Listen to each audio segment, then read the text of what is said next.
Oh! What are you saying, everyone? LB Stinker and hooked. I've had to pull out all the stops, boys. Late substitution. Yeah, I've tagged in just for today. LB told me that he wasn't going to make it. So I thought, listen, man, we can't leave the people short of a watch along on game day, especially on with a big fixture like this.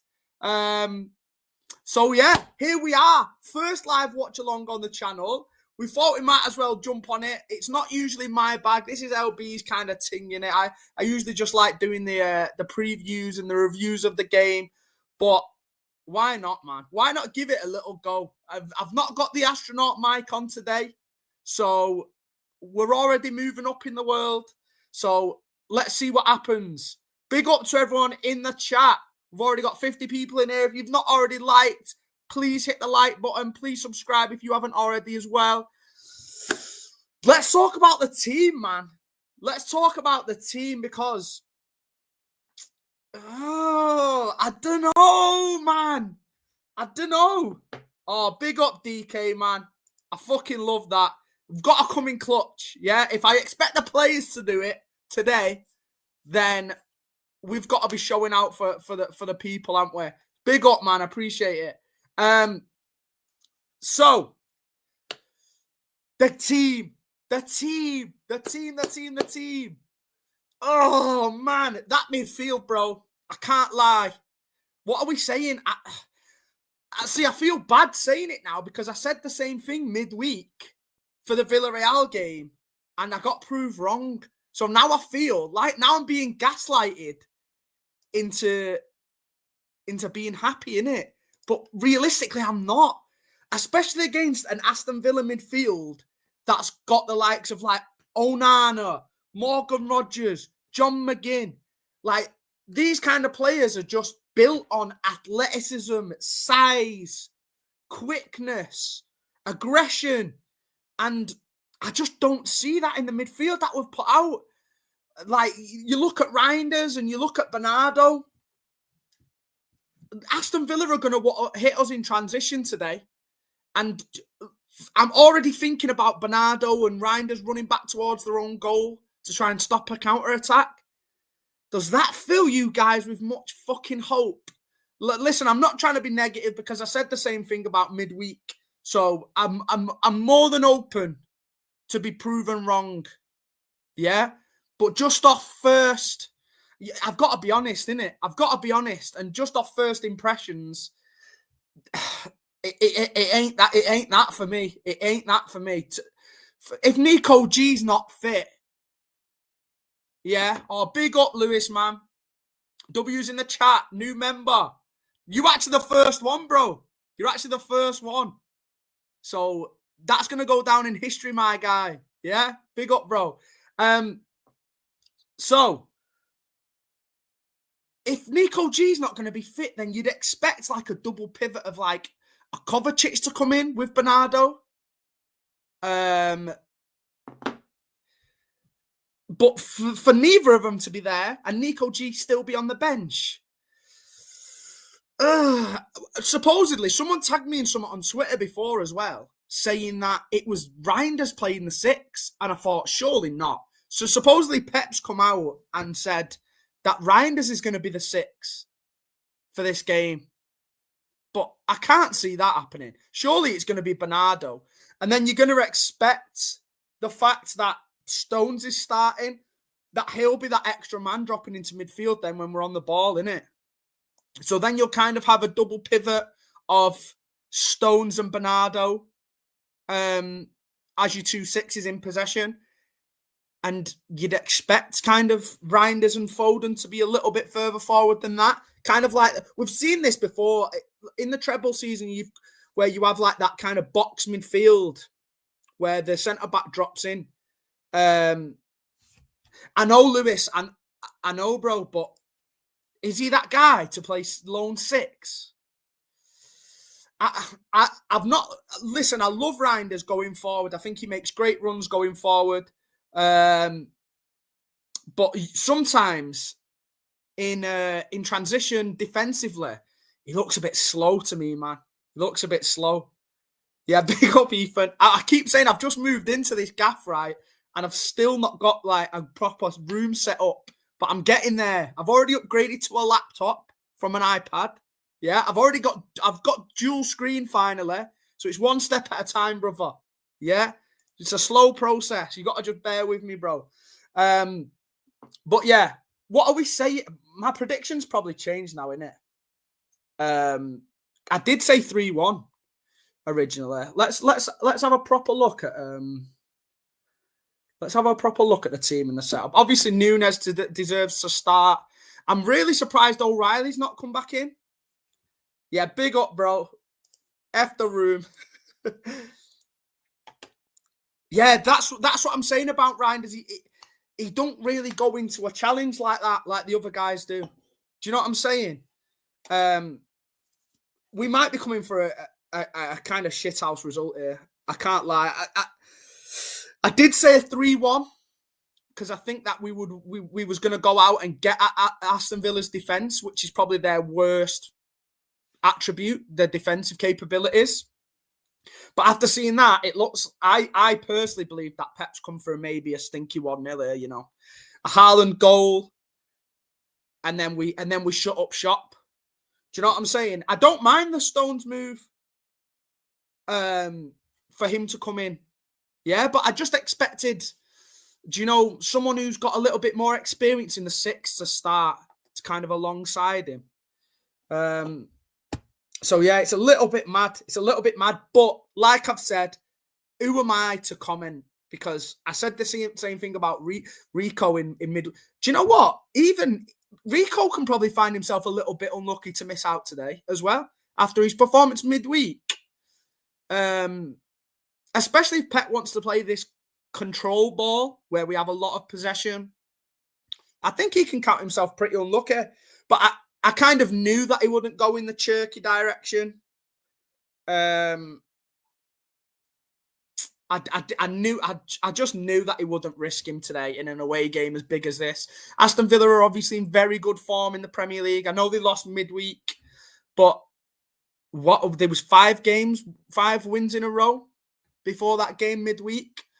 Did a job over us last year. I remember saying on the panel last week that Aston Villa, out of all the games we lost last year, I think Aston Villa put the biggest beating on us.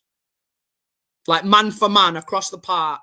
I know like Arsenal twatted us, but that flattered them, that result, with the goals. But on the whole, like performance-wise, I think Aston Villa were probably the best side we faced last year in that away fixture. This is what I'm saying, Predator, mate. This is what I'm saying. We've not really gone like for like with their midfield, and I think that's their biggest strength, the midfield. Their best players are in their midfield. You think of the likes of Onana, John McGinn, Morgan Rogers.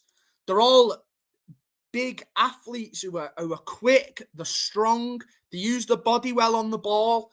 And now imagine that with Bernardo Silva and Reinders going into duels and trying to win the ball back. It's worrying. It is worrying. It is worrying, man. I can't lie. I can't glaze it. But, like I said, I'm happy to be proven wrong. Savio has obviously earned his start. I was saying on the panel that I don't really constitute one game as being form or in form. But I guess he's earned it. Man of the match performance, an assist and a pre-assist as well. So yeah, I guess he's earned his start, but he's got to kick on. It's no good just winning one game, like performing in one game and then going missing again for 3. Do you know what I mean? Bob's got to make a big impact today. These guys nowadays, we're in a position where we've got so much competition in the squad, especially in those wide positions. Marmouche and Cherky coming back. Savio, Doku's been in great form this season. Oscar Bob, we've obviously got Foden and Bernardo who can play off the right-hand side as well. So players like Oscar Bob and Savio, when they do get these opportunities, yeah, they've got to grab them with both hands and just show out. Yeah, I don't want to see any negative fucking play today from like Bob and Savio. I think I can be critical of them both sometimes for just not having a go that little bit more and being a little bit more aggressive. Doku's probably the complete opposite to that, whereas sometimes he can be a little bit overly aggressive and tries to go at his defender too much. But the other two, I think they can come back a little bit too much sometimes and be a bit negative. Big up, bro. Big up. I had to show out today for the boys and girls. Obviously, LB stinker and hooked. His flight got delayed, so he can't jump on a watch along. I sent him the message. I went, bro, yeah, there's big shoes to fill here, and I know I'll never fill them. But, yeah, I'll jump on. I'll do it for a one-off. Yeah, I'm not doing anything today. I'm just sat at home watching the game. I'm not going. So there we go. Big up, bro. The mic was stinky yesterday. That was such a good show as well with Matt Kerr, man. And everyone was cooking me in the comments saying that I sounded like I was underwater. Yeah, that mic was stinky, bro. It's been binned. And I've ordered. See, I told you that I am making sacrifices for the people, you know. I've ordered a proper mic. We're going to get there eventually. Full on streaming set. I full on, yeah. Full on, one step at a time. Need to get to 5K by Christmas so I can full send microphone, headphones, fucking whatever people have in the background, so it's not just boxes after moving into a house. I know. I don't know where LB's gone, you know. I actually don't. Turkey, maybe? Guy's getting the transplant, innit? Finally. Should we do an impression? Yes, Brez. Yes, Brez. Welcome to the stream. Yeah, big up, everyone. Yeah. City gonna win today, bruv. There we go. You got your little bit of, you got your little taste of LB. Whilst we're on. I don't clip that and send it in, man. Guy'll go sick. That's a guy'll kick me off the panel shows for life. Was that a good impression? I've spent too much time with that guy, man. I've spent too much time with that guy. Don't clip it, man. Don't clip it. Guy will fucking kick me off his channel and get my channel tucked down or something. But yeah, how far are we from kickoff now? 14 minutes. Right. I want people's predictions, by the way, because I said, yeah, I did Owen, mate. I did know him. I used to go away games with him and that. And we both used to just chat shit all the time. So thought I might as well do it on YouTube instead, innit? 10 minutes till kickoff. I said 3-1 the other day, and I'm changing it to 1-0 now. Spam your predictions in the comments. I want to see where other people stand. Have they changed? Is anyone expecting a draw or a loss? I think it'll be a tough game. I could see a draw. I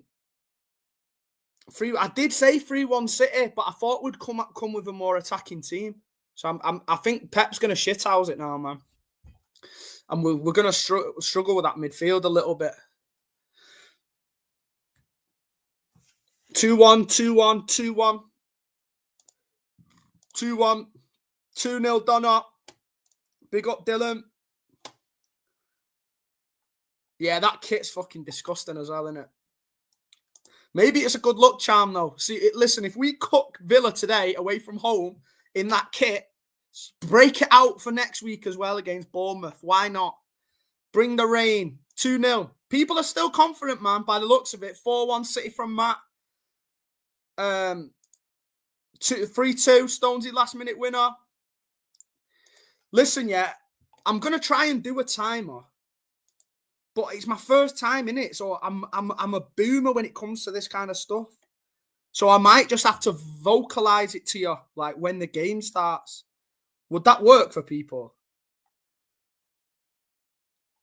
Yeah, I've got Sky on now. The socks are stinky, man.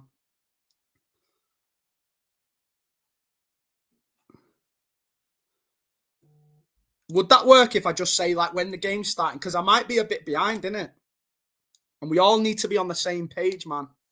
Let me see if there's any media assets in there for a timer or not. There's countdowns. Yeah, this is pathetic, man. This is a big L. I probably should have checked this before the stream, innit?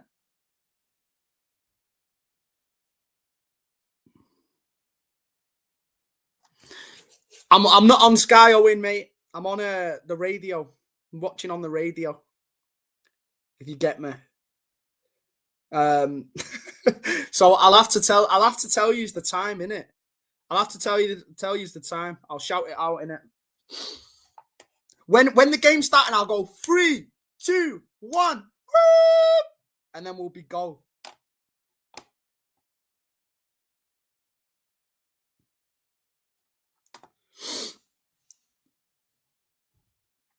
Yeah, them pesky, dodgy radio stations, man. They're always behind, innit? Just use an online timer. What? And then, like, share screen? Oh, I've got the game on my other screen, though, innit? I mean, the radio station on my other screen.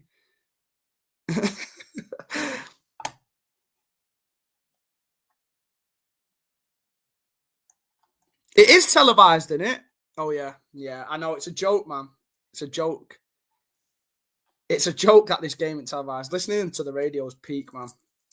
I am backing a clean sheet Doku goal just because I think Pep's going to shithouse this game now. Just off the team he's gone off. Just for the team that he's gone for. Yeah, this is raw, mate. Do you know what I mean? It's a first-time job here. We're learning on the job. I'm going balls deep with no protection. And we're just winging it, innit? We're just winging it.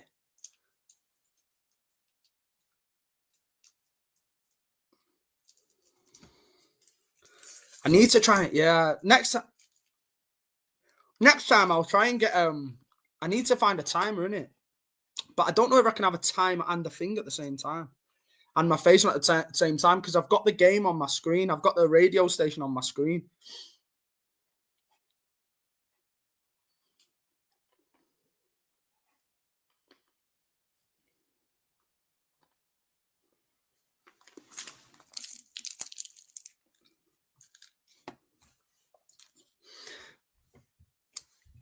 Yeah, smash the likes up and subscribe, people. We've got 9 minutes till kickoff. We're nearly there.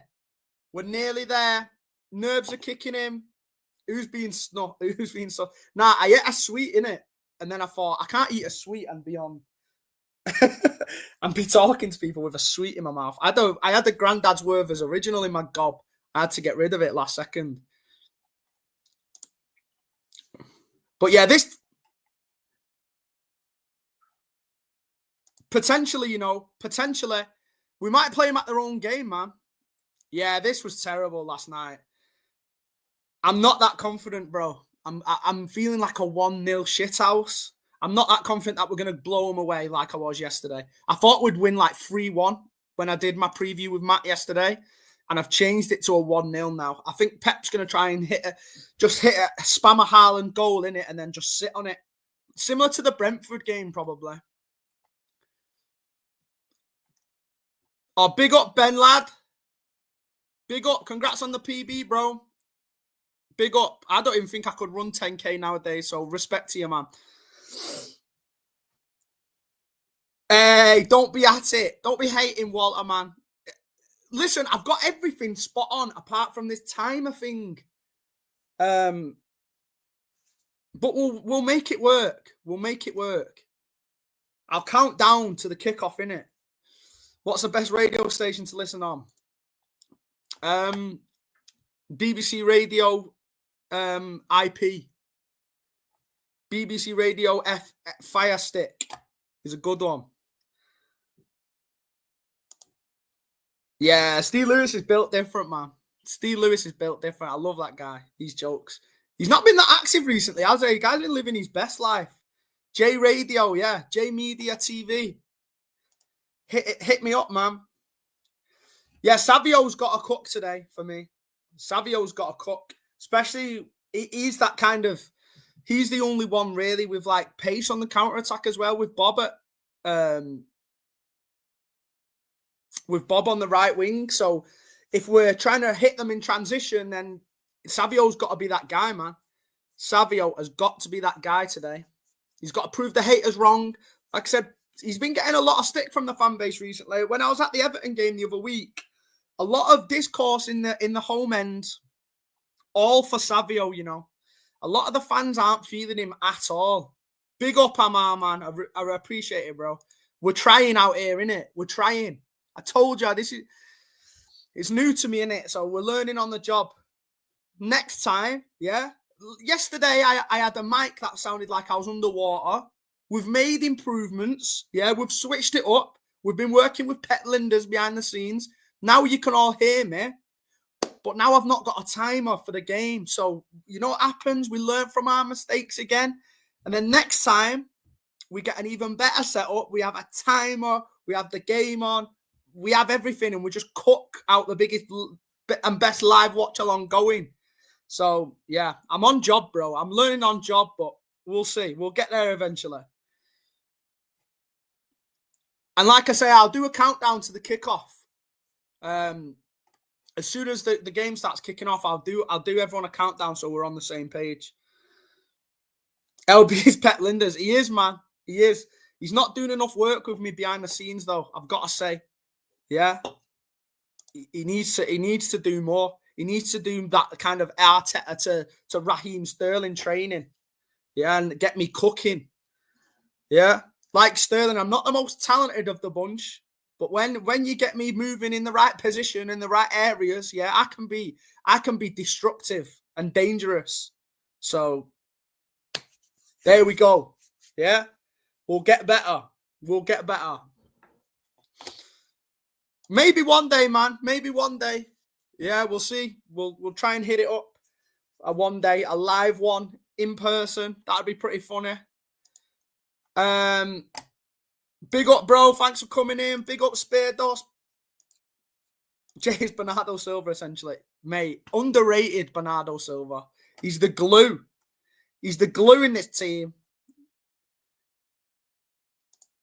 Savio's got to get a goal today. I think he's got to get a big performance, yeah. And I think he's got to cook his fullback because their defense is terrible, man. So whenever he gets a chance to go at his fullback, I think he needs to do it, man. He's got to get straight at him. It's Matty Cash, in it usually. Is it Matty Cash today? But double check. Matty Cash isn't the best defensively. He's all right going forward, but defensively, he's ass, man. Yeah, so it's Cash. So do you know what? Just get straight at him, man. Get him booked early. And then you can just have him on tenterhooks all game then, can't you? Cash and Dinya are both good fullbacks going forward. But in transition and 1v1 defending, they ain't the best, man. So I expect... That's why I'm pretty surprised Doku's not playing, you know. Because when you look at their weaknesses in the team, like, I look at Cash and Dinya and think that them two are the guys that you could probably get at in their back four. So I'm pretty surprised Doku's not playing, to be honest. Right, here we go. They're walking out now. That's your first warning. They're walking out of the tunnel now. Refs picked up the ball. So we're officially on countdown to kickoff, people. We're officially on countdown to kickoff. Fireworks. The radio stations just said there's fireworks going off. Aston, Arsenal, Crystal Palace split screen, supposedly. Yeah, the kit's horrific, man. I actually like the fourth kit, though. Listen, I don't agree with fourth kits, me. I think it's just a money-making scam, obviously, so that the kids go and ask the parents if they can get a fourth kit that they've got to spend 80 quid on.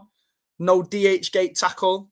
And then, but they should just bin this one off and just go with that fourth one, because that fourth one's pretty nice, man. I actually like the fourth kit. Or just run the black one. That black one's naughty.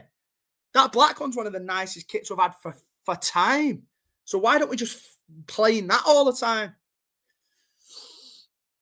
Here's the teams. Villa. Here we go. Emery. Good evening. Good evening, everybody. Martinez, overrated keeper. I like Konsa and Torres is all right, but them fullbacks need to be got at, innit? Look, these midfielders, man, Kamara and Onana, when you look at that compared to our midfield, McGinn as well and Rodgers, they're all just like physical specimens, aren't they? Yeah, it's physical specimens, like. And we know that that's Villa's strength, so I'm so surprised that Pep's not put someone there with a little bit of physicality. My background's better than LDP's. It's defo not, bro. It's defo not, but it will be one day. It will be one day. When the house is finished and that, people, I'm going to try and get a little set up on the go. But give me time. Time. I need time, bro. I need time. I need time and training. See, Sky, the radio station's got Reinders in the 6 as well. Yeah, they have. The radio station's got Reinders in the 6 on screen. I don't know where. See, someone on Twitter was telling me that before as well, that Reinders is in the 6, which is really surprising to me. You'd think it would be Bernardo out of that midfield three, wouldn't you? Here we go, people. Not far off. I'm going to count down to kickoff, yeah? So that we're all on the same page. They're doing the coin toss now. The radio stations just said they're doing the coin toss. Cherky is a bit dead, but I don't think he wanted to risk him away from home against like an Aston Villa. Do you know what I mean? You don't look at Cherky and see him as like someone who can work on both sides of the ball, you know, give you that defensive coverage as well. So, yeah, I can see why he's not done it, but he's got to come in soon. Him and Marmoush have both got to come in soon, for sure, because they just give us that little bit of extra spark up front. They're both capable. Well, Cherky's capable of creating from absolutely anywhere on the pitch, and Marmoush is capable of being our second goal scorer that we can rely on. Do you know what I mean? Right, here we go. Pep's looking stressed in his CP company jacket that he's got on, supposedly, allegedly. We'll count down to kickoff now, people. So if you're not aligned with me, then do it now. 5, 4. Oh, no, they're taking the knee.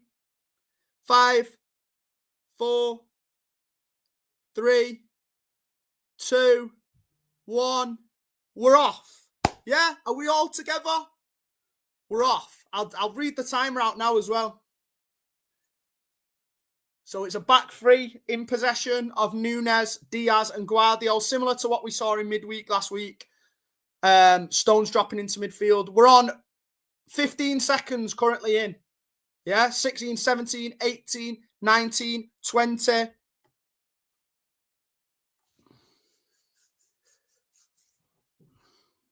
If you're ahead, don't be dropping spoilers. Or just pause it for a few seconds, innit? So we're all on the same timer. We're on 36, 37, 38, 39, 40. Yeah? We're all not far apart.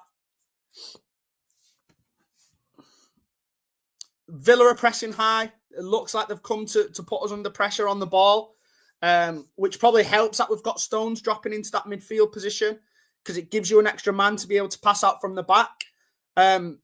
It seems like Sky and Twitter was right. It looks like Reinders is in the 6. Oh, Guardiola, man. This is what we did last week as well when Ake played their like sloppy passes in the first few minutes. It just makes everyone shaky, doesn't it? Why? It's an easy ball, man. Seen too much of that from him recently, you know. Just sloppy passing. Needs to sort it out, man. Like, this early in the game, this is when you should be getting settled. Do you know, knocking the ball around nicely and giving it back to him that easily is not on. It's just not. Look, we're pegged back now with these frigging long throws that have somehow come back into fashion again. So Digne's taking a throw in now from the left-hand side. We've been pretty good at dealing with these recently. You look at how Brentford have been hurting teams recently, like Liverpool yesterday, and we handled Brentford in that aspect when we played them. Haaland with the header, for him especially, remember some of the, even like the, was it the Arsenal game or the United game where Haaland was winning every header off set pieces defensively? He's a massive help to us in those situations, you know. Massive help to us. Yeah, Guardiola's not been it. He's obviously such a good player and great defensively and stuff like that, and on the ball. But recently, it's usually like the easy things that he's getting wrong recently as well. Like he does all the hard things right, and then Villa look open on the counter-attack here. They're pressing very high, so City are looking to counter-attack quickly here. Savio getting at Matty Cash. He's got him one-on-one. He's got a ball into the box, straight into the hands of Martinez. But it was positive from City. Foden picked up the ball from deep there, drove forward through the midfield. I think the fact that Villa are pressing so high will actually suit City, because it looks like we wanted to counter-attack quickly then. Bernardo wins the ball back off Onana high up the pitch. Yep, City are back in possession. Well played, Bernardo there. Foden looking to get on the ball a lot, which we like to see. Foden is at his best when he wants to get on the ball constantly, and he started the game well so far. He's been coming very deep to pick it up.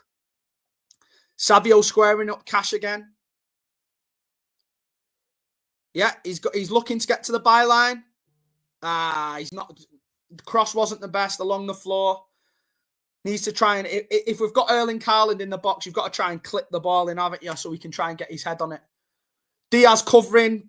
Villa tried to hit us on the counter-attack with Watkins. Diaz covered well. It's an end. It feels like a bit of a mad game already. Like Villa are looking like they want to go toe-to-toe with us here. There's lots of transitions from both teams. Bit of a basketball game vibe so far. They've managed to get back and sit in a little bit now, Villa. But there was a little bit of an opportunity for a counter-attack again. Bernardo's been slipped through by Savio. Just behind everyone. Haaland would usually be there as well, right on the 6-yard box. But it was a good run from Bernardo, similar to what we saw from Rico Lewis last week. He's looking to get in the box in those areas, just to the edge of the 6-yard box. And he cut back a decent ball, to be fair, but no one to get on the end of it. Savio has started well. Twice now he's tried to get at Matty Cash, which is what I wanted to see from him. We said that's what we wanted to see from Savio. City win the ball high up again. Savio slips Haaland. Just ahead of him. Good start from City though. Aggressive. We're winning Aston Villa are getting possession and they can't currently get out because we're winning the ball high up the pitch. Martinez isn't the best on the ball, so I don't know why he tries to do this, where he kind of sucks people in. But it's got Aston Villa under the cosh a couple of times so far. Nunes looking to get tight, and he's won the ball high again. Well done, Matheus Nunes. I like this aggression from City so far. This is good. Bob picks up the ball on the right wing. Onana's doubled up this time with Digne. Reinders from the edge of the box with a shot. Just over. Good effort. Good effort. Straight away when Bob received the ball, then you saw Onana go over with Digne. So it looks like they're trying to tackle that from that side. We've not seen McGinn do the same as of yet for Savio. But obviously Bob occupied 2 men then when he picked up the ball. And that just gave a little bit of an opportunity for Reinders to find a little bit of space on the edge of the box and get a shot away. And it was just over the bar, to be fair.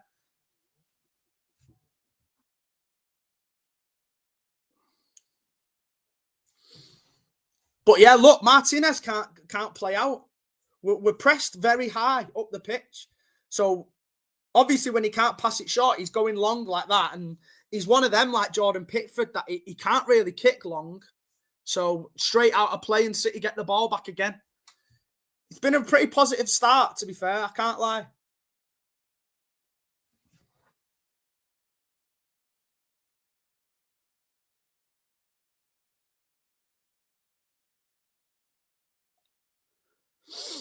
Foden again picking up the ball on the edge of the box.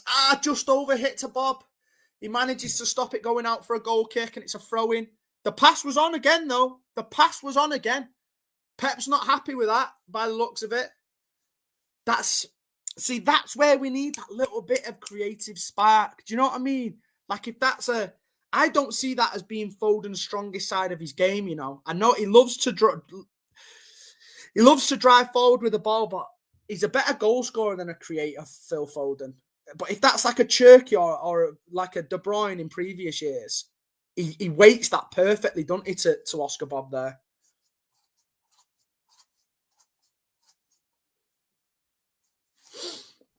I don't mind this start, people. I don't mind. I like the aggression.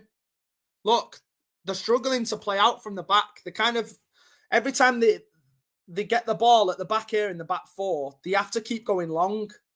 And then look, Diaz is winning the ball. Obviously, it doesn't go to our play this time, but it's a bit of a rinse and repeat so far. Foden and Bernardo win the ball back from Kamara. Haaland holds up the ball nicely. Nunes has got the ball at right back now, comes back inside to Diaz.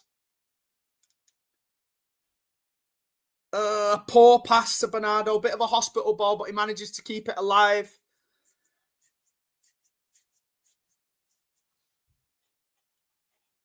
City seem comfortable in possession again. Nunes is carrying the ball forward. He looks for Foden inside. Great ball to Haaland. Oh, just over hit again. It's just that weight. It's just that weight every time, isn't it? But again, boys, the pass is on. The pass is on, so it's positive. It is positive. If it's just that little, if the pass is weighted that little bit shorter, then Bob and Haaland are through then twice. Yeah, exactly. The pitch is wet, so the players have got to know that you've just got to underhit your passes that little bit more, or it's going to skid out of play. Foden twice now, where he's got into a lovely position, carrying the ball forward. He's just got to be a little bit more careful with his final ball on the soggy pitch. Pause. But yeah, good start for City though. Even though it's not come off as of yet, the positive signs are there because the gaps are opening up already in the first 10 minutes. But yeah, Foden has got to do better. He's more than experienced enough to be able to weight the passes there. Nunes driving with the ball forward again. Finds Foden. Foden's popping up already all over the park.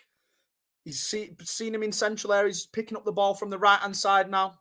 Bob carrying the ball forward at Digne. Comes back inside to Foden, who plays it again to Bob. But again, the pass just wasn't there. It's close. Again, it's close, but just the final ball just wasn't it. Savio's running at Cash now. Gets a ball, over hit cross, out for a goal kick. It's an aggressive start. It's a poor cross from Savio. Listen, the passes aren't bad from Foden, yeah, because he's trying the correct pass. It's just the weight of it that's not been right so far. It's just the weight of it. But I like the aggressive start. We look up for it. And Villa don't look like they fancy trying to play out from the back because our press is so aggressive. We've lined up with Haaland and Bernardo, but pretty much as a front two, out of possession to press high up the pitch. So they continuously keep having to look to go long. And that's when we've been winning the ball back. Villa are kind of on the attack here. Rodgers knocks it back to Onana, who's passed it out to Matty Cash. City have already changed the style from what we saw last season. Out of possession, even though we're pressing high, when Villa are getting to our half, our back line is still dropping back deep. Stones is dropping back into centre-back. It's kind of a weird, like, midfield.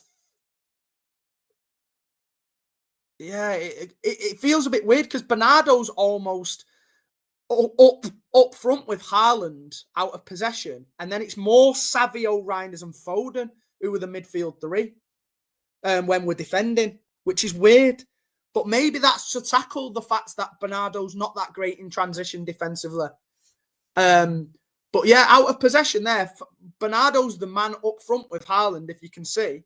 And then the midfield three's kind of like Savio, Reinders, Foden. They're the legs in the team, aren't they? So maybe that's why. Maybe that's why they're kind of going with that out of possession. We're just about to enter the 12th minute, people. 12 minutes now. If you're still trying to link the screen up to the watch along, I've not got a timer as of yet. I'm still boomed up, but we're learning on the job. We'll get there eventually one day. But big up to everyone who's in here. We're over 100 people now. Hit the likes up, hit the subscribe button if you haven't already. Obviously, we're all hoping for a City win today. We're all in this together for the away game at Aston Villa. A good start so far from City. A couple of opportunities to get in behind Villa's back four. It's mainly been Foden so far pulling the strings, but just the final ball hasn't quite been coming off. The passes have been overhit or underhit so far from Phil Foden. But I love the positions that he's getting into. Núñez tries an over-the-top through ball to Bernardo. It goes straight through to Martinez's gloves. But yeah, Villa aren't... I don't want to say it too early, but Villa aren't looking like they did last year. Put it that way. Look, they're under pressure straight away from our forward line. And they go long, City win the ball back again. This keeps happening over and over again. Don't lose the ball there, Reinders. Yeah, careful. He can be guilty of that sometimes, Reinders. He holds on to the ball a little bit too long. He almost... Surely a foul from McGinn. It's a good ball by Guardiola to Bernardo. Should pull it back for the foul, really, because there was a late challenge there from McGinn.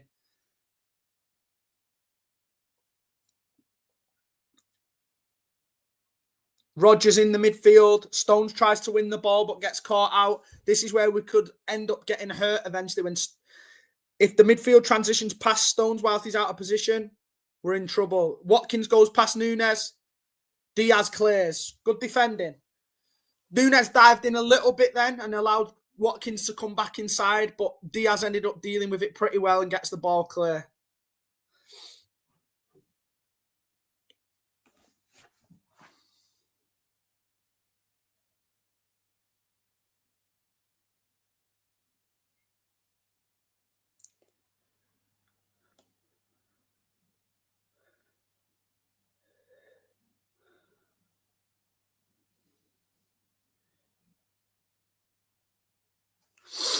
Martinez holds the ball at the back again. It's weird, this Bernardo position, isn't it? It is weird. Because when you think about us defending in transition, it looks like Burnley have gone 1-0 up. Fleming against Wolves. Wolves are cooked, you know. Wolves might be the bottom this year. They are cooked. Yeah, the fact that Bernardo would probably be the most defensive midfielder on the pitch, and it's not even him in the midfield three when we're defending, feels a bit mad. So Pep's obviously massively tinkered with the team today, because it is a bit crazy, the formation when we're out of possession, but it's working so far. It has been working so far because we have been winning the ball high up the pitch. Savio steals the ball off Matty Cash again, but he's given a foul, the referee. I didn't think there was anything wrong with that. Both players battling for the ball. But again, as soon as Matty Cash gets on it, he's pressed by Savio for having a bad touch. 6 of one, half a dozen of the other. The ref gives a free kick to Matty Cash. Yeah, Wolves have got to go down. They're absolutely trash, aren't they? If they can't beat Burnley at home today, then there's no hope for them, man. They're a finished football club.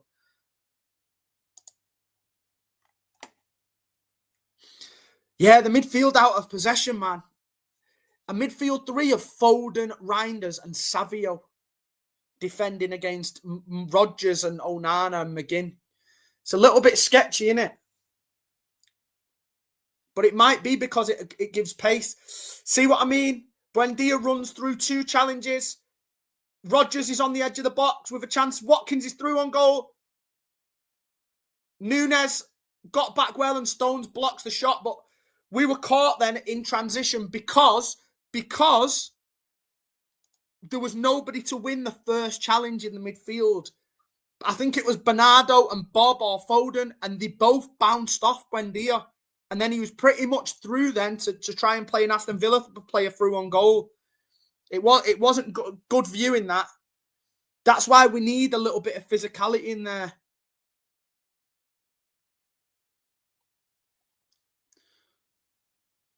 We're about to head into the 17th minute, people. Apologies for not having a timer.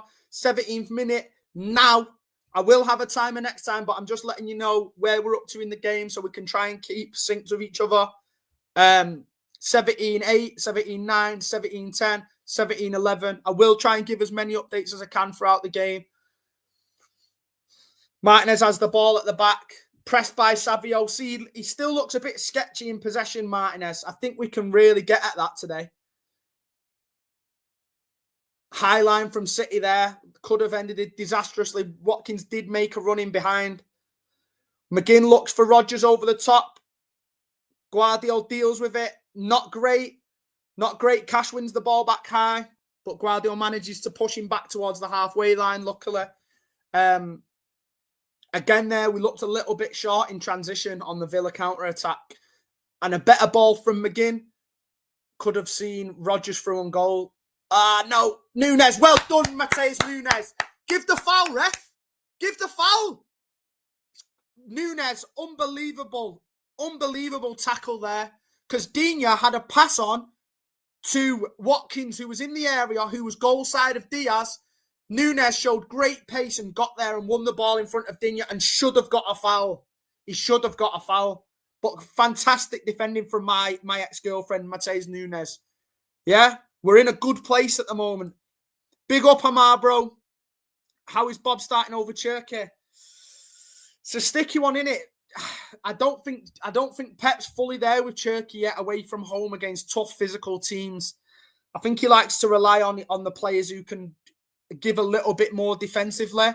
But I can see where you're coming from, bro, because we do need to bring that little bit of excitement and flair back into our game, I think. Cash with a shot from the edge of the fucking hell. Cash has scored from the edge of the box. Fucking hell, man. City asleep from a corner. City fucking asleep from a corner.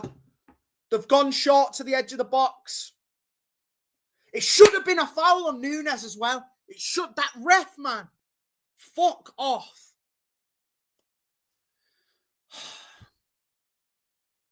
Nobody tracks Rodgers, who goes and picks up the ball and flicks it to Cash. Takes one touch past Bernardo, left foot right into the bottom corner. It's poor from Man City, asleep off a set piece. Not good at all. Not good at all. We find ourselves 1-0 down at Villa Park. Oh, fucking hell, man. The transitions. It's the transitions that hurt us. It should have been a foul to Nunes, though. Fucking referee, man. Nunes wins the ball in front of Digne. Digne then clears Nunes out. And he gives a corner. Fucking joke. This is not where we wanted to be, because Pep's been in that mode recently where he likes to get in front and then hold on to a lead. I don't... Bob loses the ball out wide because of the physicality of Onana. Villa are looking to hit us on the counter-attack again. We cannot lose possession that high up the pitch and just allow them to come forward as easy as that. It's not good enough. If you're going to lose the ball, Bob, then fucking don't be doing it in areas like that where they can just hit us on the counter-attack. Everyone loves Bob as well, man, and I've been very critical of him, yeah, always, really, and people usually cook me for it. Said it on the panel show loads as well.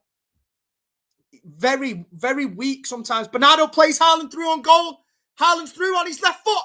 Straight at the keeper. Straight at the keeper. Perfect opportunity for him to score. He opens his body up rather than going with his right foot. And it's too easy of a save that for Martinez. It's right at him. That's Haaland. That should be Haaland's bread and butter. He's got to score that. He's got to score that. He's got to score. That's a poor finish from Erling Haaland. Very poor finish. He didn't even get the ball off the ground, and it's just rolled straight into Martinez's hands. Do you know what I mean?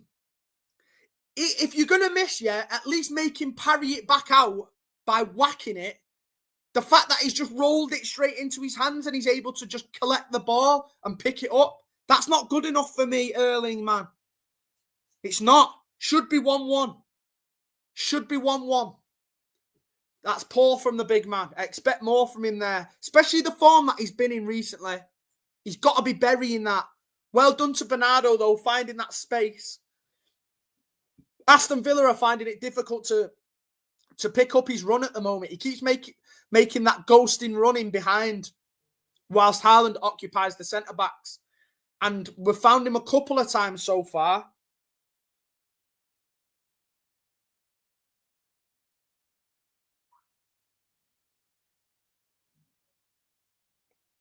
But yeah, Haaland's got to score that. Set piece from Foden into the box, straight into the hands of Martinez.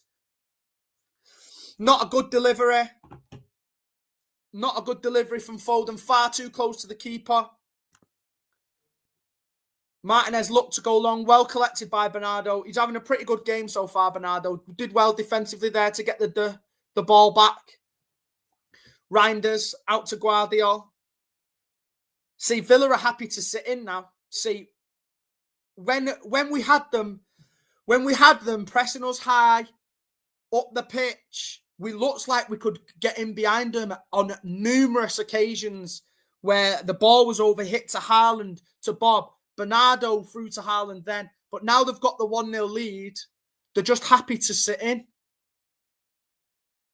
Savio looks to go past Cash, but Cash wins the ball back. Savio wins the ball back, through to the byline, cuts back. No one on the edge of the box. Nobody on the edge of the box. It probably wasn't a bad ball. That's where you'd usually expect one of your midfielders to be coming in. Ref gives a free kick because we lose possession again. Frustrating, man. Frustrating start. The delivery's not good enough, though, from Savio again, man. He's done the hard work, got past his man, got to the byline. To be fair to him, everyone's made the same run, to be fair. Bob, Foden, Haaland all went 6-yard box. One of them's got to think to themselves to just drop a yard, for the cutback. Because there's no point 3 players all going into the same area, is there? So again, frustrating because we're getting into the positions, but the final ball just isn't right at the moment. We're still pressing Villa high up the pitch, though. Reinders looks to win the ball back, but fouls. Don't mind it, though, because if you do nick it, you're practically through on goal. So I'd rate the aggression, just a little bit of a soft free kick to give away. Yeah, we look cooked in transition, boys. When they go forward to Watkins and he knocks it off, we look like we're in big trouble every time the ball goes forward. Onana tries a ball over the top to Rodgers, picks him out on the left wing. That ball over the top's on for them every time, which is worrying.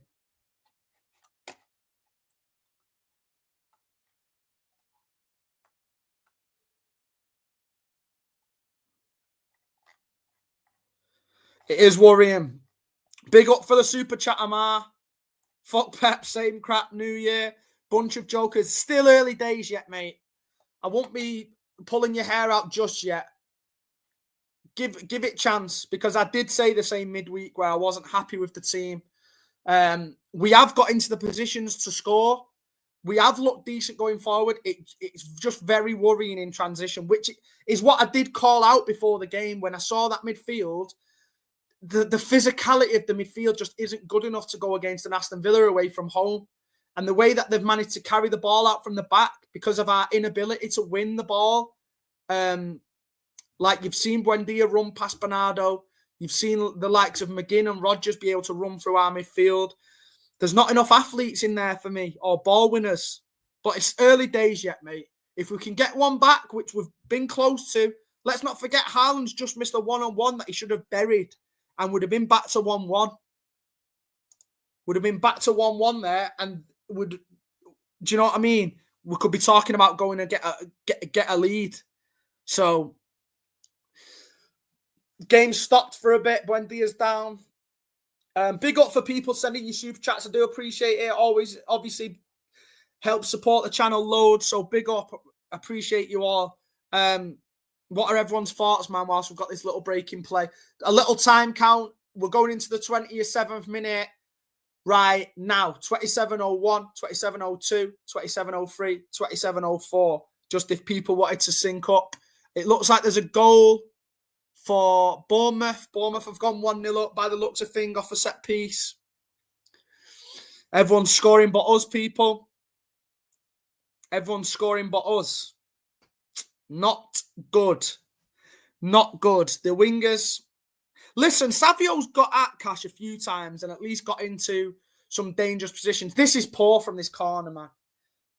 Look, everyone's just occupied in the area. No one's even awake to Cash at the edge of the box. And it's just typical City, innit? That players like this score worldies against us all the time. Let's go back to all the times right now, people, that you can all remember where a shit defender has scored an absolute worldie against City for no reason. Yeah?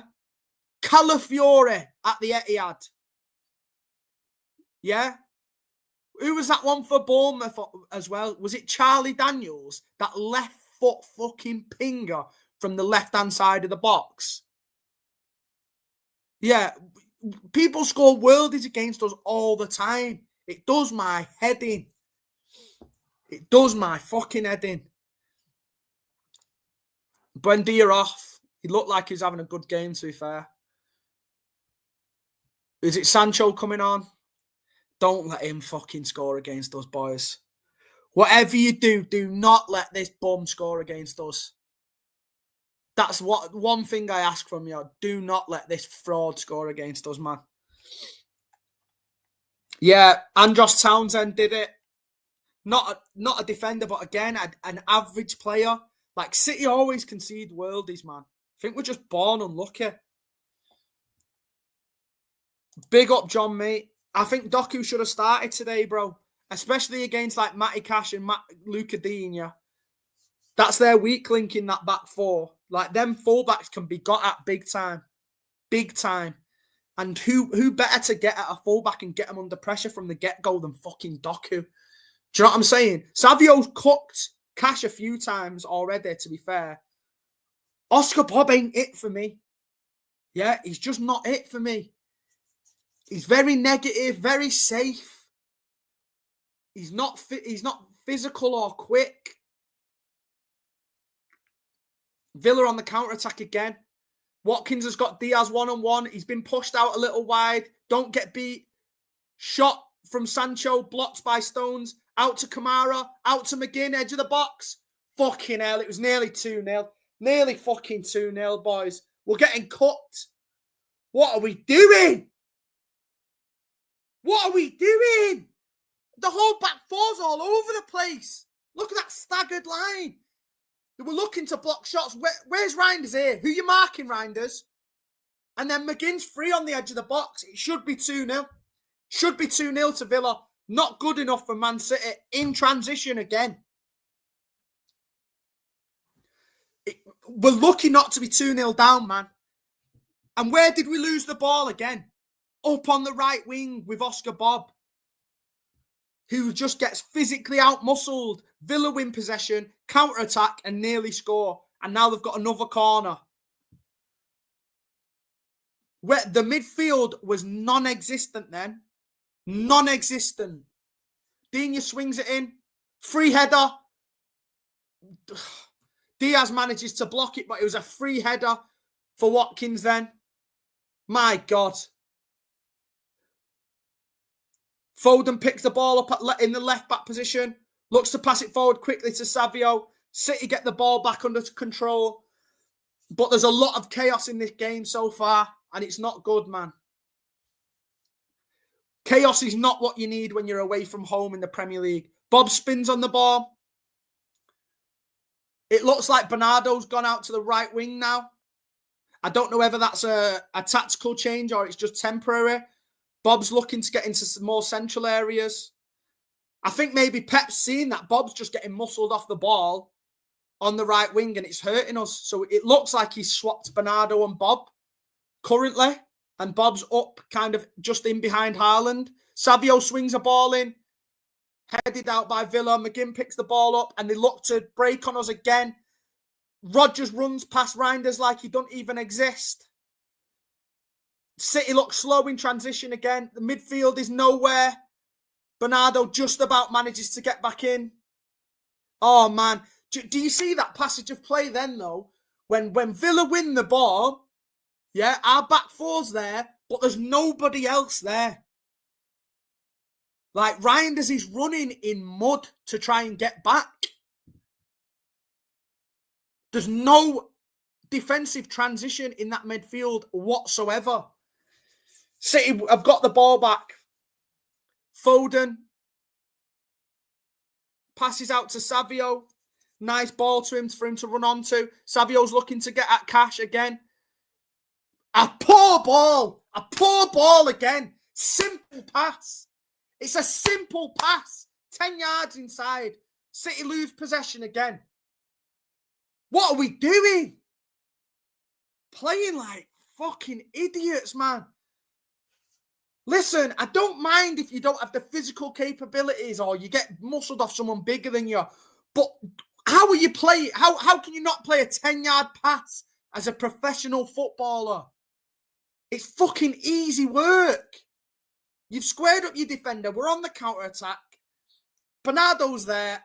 And Savio plays it 5 yards behind him. Why? So frustrating. In a half that I thought we started decent as well. But now it's just become scrappy. Villa look dangerous every time they go forward. It's got to be a foul on Nunes. Well done, ref. You've give one finally. Well done, mate. Didn't give the one on Digne before, though, did you? Fucking dickhead. Is Arsenal still 0-0, by the way? Because if we end up not getting points in this game, we need Palace to do something there. Yeah, it's still 0-0. It always is 0-0, though, innit, with Arsenal? Always. It was 0-0 with fucking Atletico for 60 minutes the other night, and then boom, bang, bang, bang, couple of set pieces, and it's 4-0. Wild.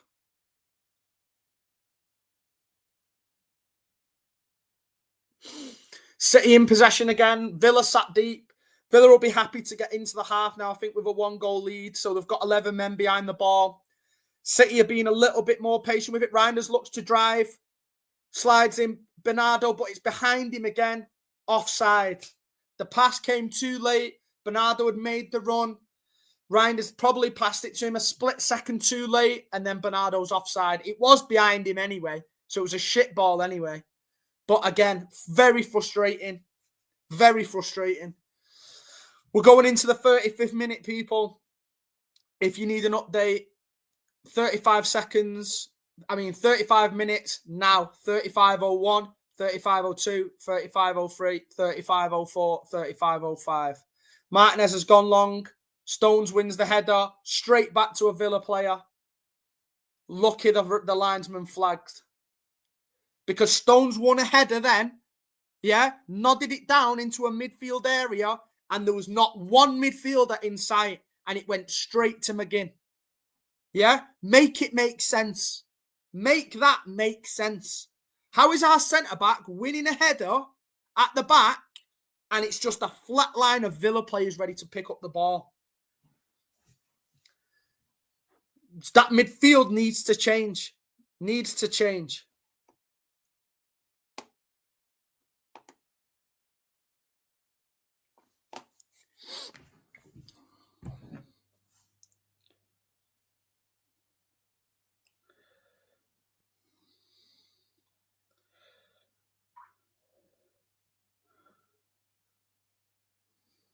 Bob out wide, inside to Foden.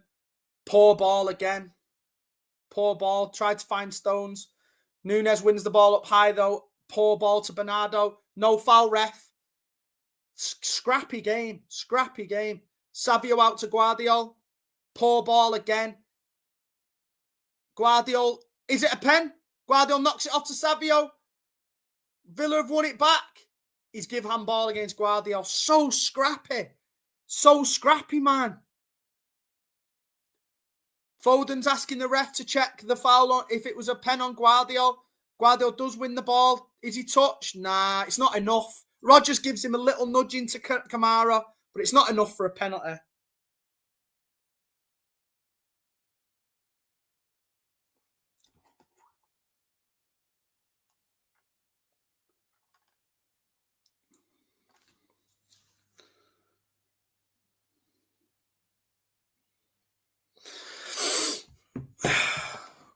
Reinders fouls Onana. Another free kick to Aston Villa.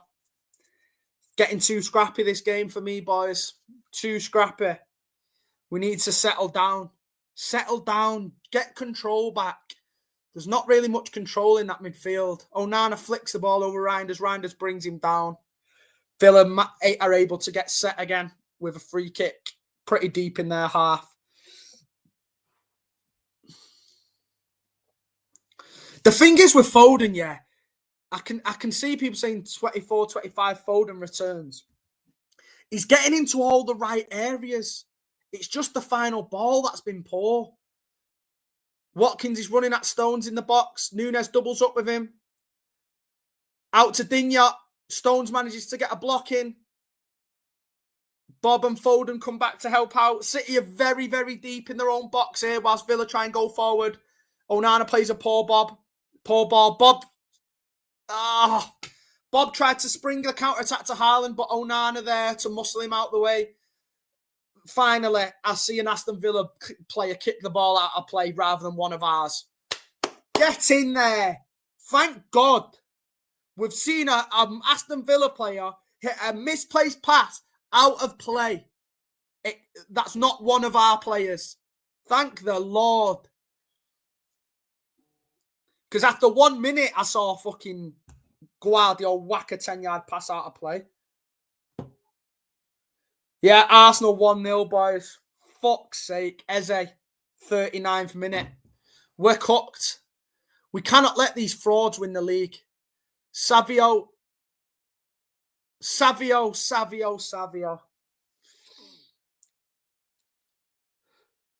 getting booked. Tried to dribble with the ball.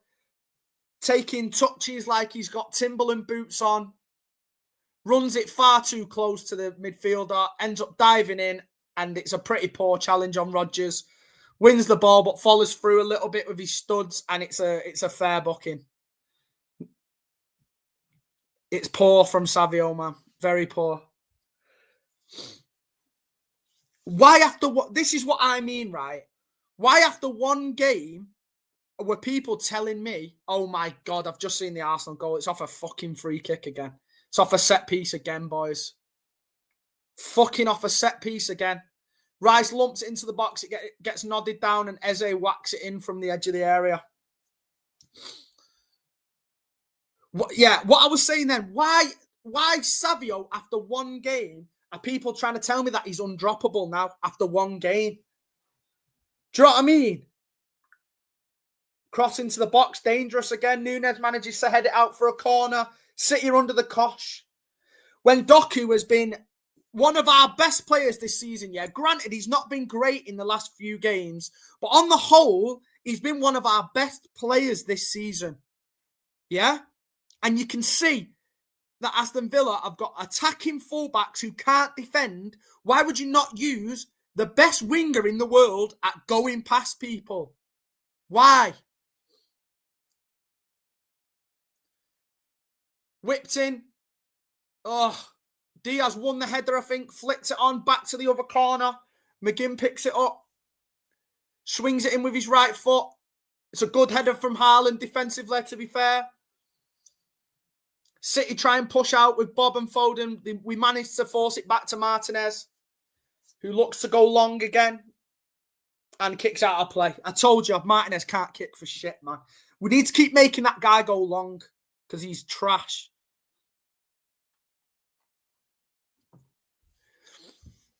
If Nico's not started, yeah, he mustn't be fit enough to start. But my question to everyone and to Pep is that if he's injured, yeah, and he's not fit enough to play, then why is he on the bench?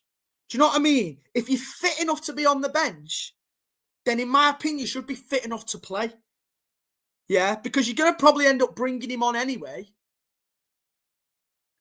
So why not play him for the first, 60 minutes and then bring him off? You can still play in limited minutes if he's not fully fit, but start your strongest team from the get-go. Get a lead and then bring him off. What's the point in doing it the other way around whilst we've gone 1-0 down? Do you know what I'm saying? It makes no sense because now we've probably got to bring him on when he's not fully fit anyway. But we've already given up a 1-0 fucking lead up to Villa.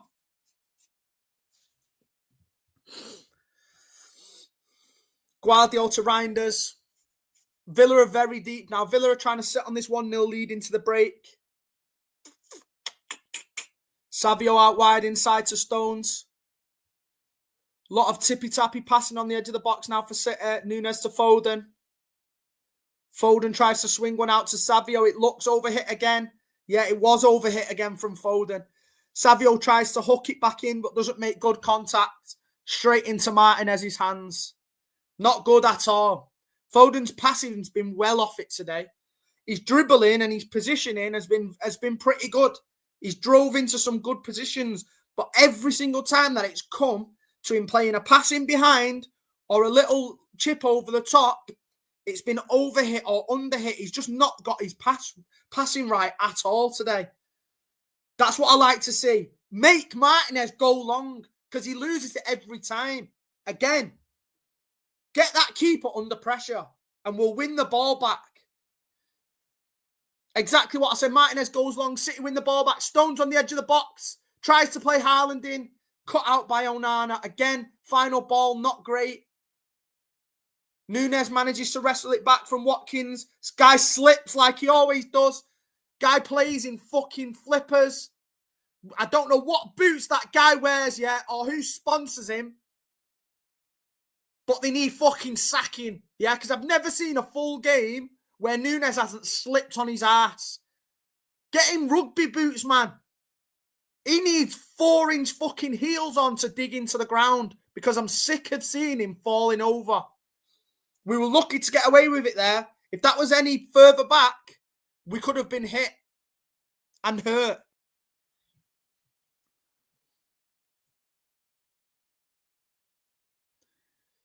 Martinez with the ball again. Make him go long.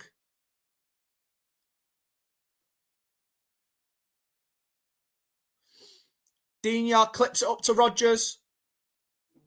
Digne just runs past Nunes and Diaz like they're not even there. Luckily, overhits the pass to Watkins. Villa are high up the pitch now, though. City's midfield are all jogging back like this.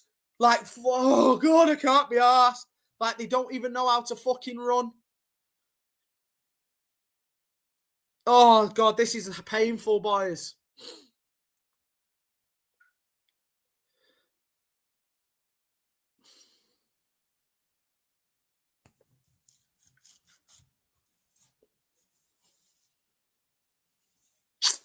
Three minutes added time. We're in 45th minute and 20 seconds currently for people who are trying to sink into us. Last 2 minutes of the half of a poor half for Man City. Pep never makes subs at half time, so don't expect it. McGinn knocks it past Guardiola, wins a free kick. Soft, if you ask me. He was looking for it. Guardiola's been shaky as fuck so far this game. With his passing, with his defending.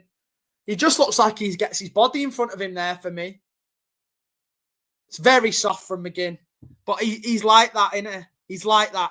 He's looking for the foul and you've given him a chance to go down and hit the deck, haven't you? But it's never a foul. Never a foul. But McGinn's just a grotty little hanging Scottish guy who just looks to like shithouse his way into free kicks and stuff when they're under the cosh. You've got to respect it, little rat.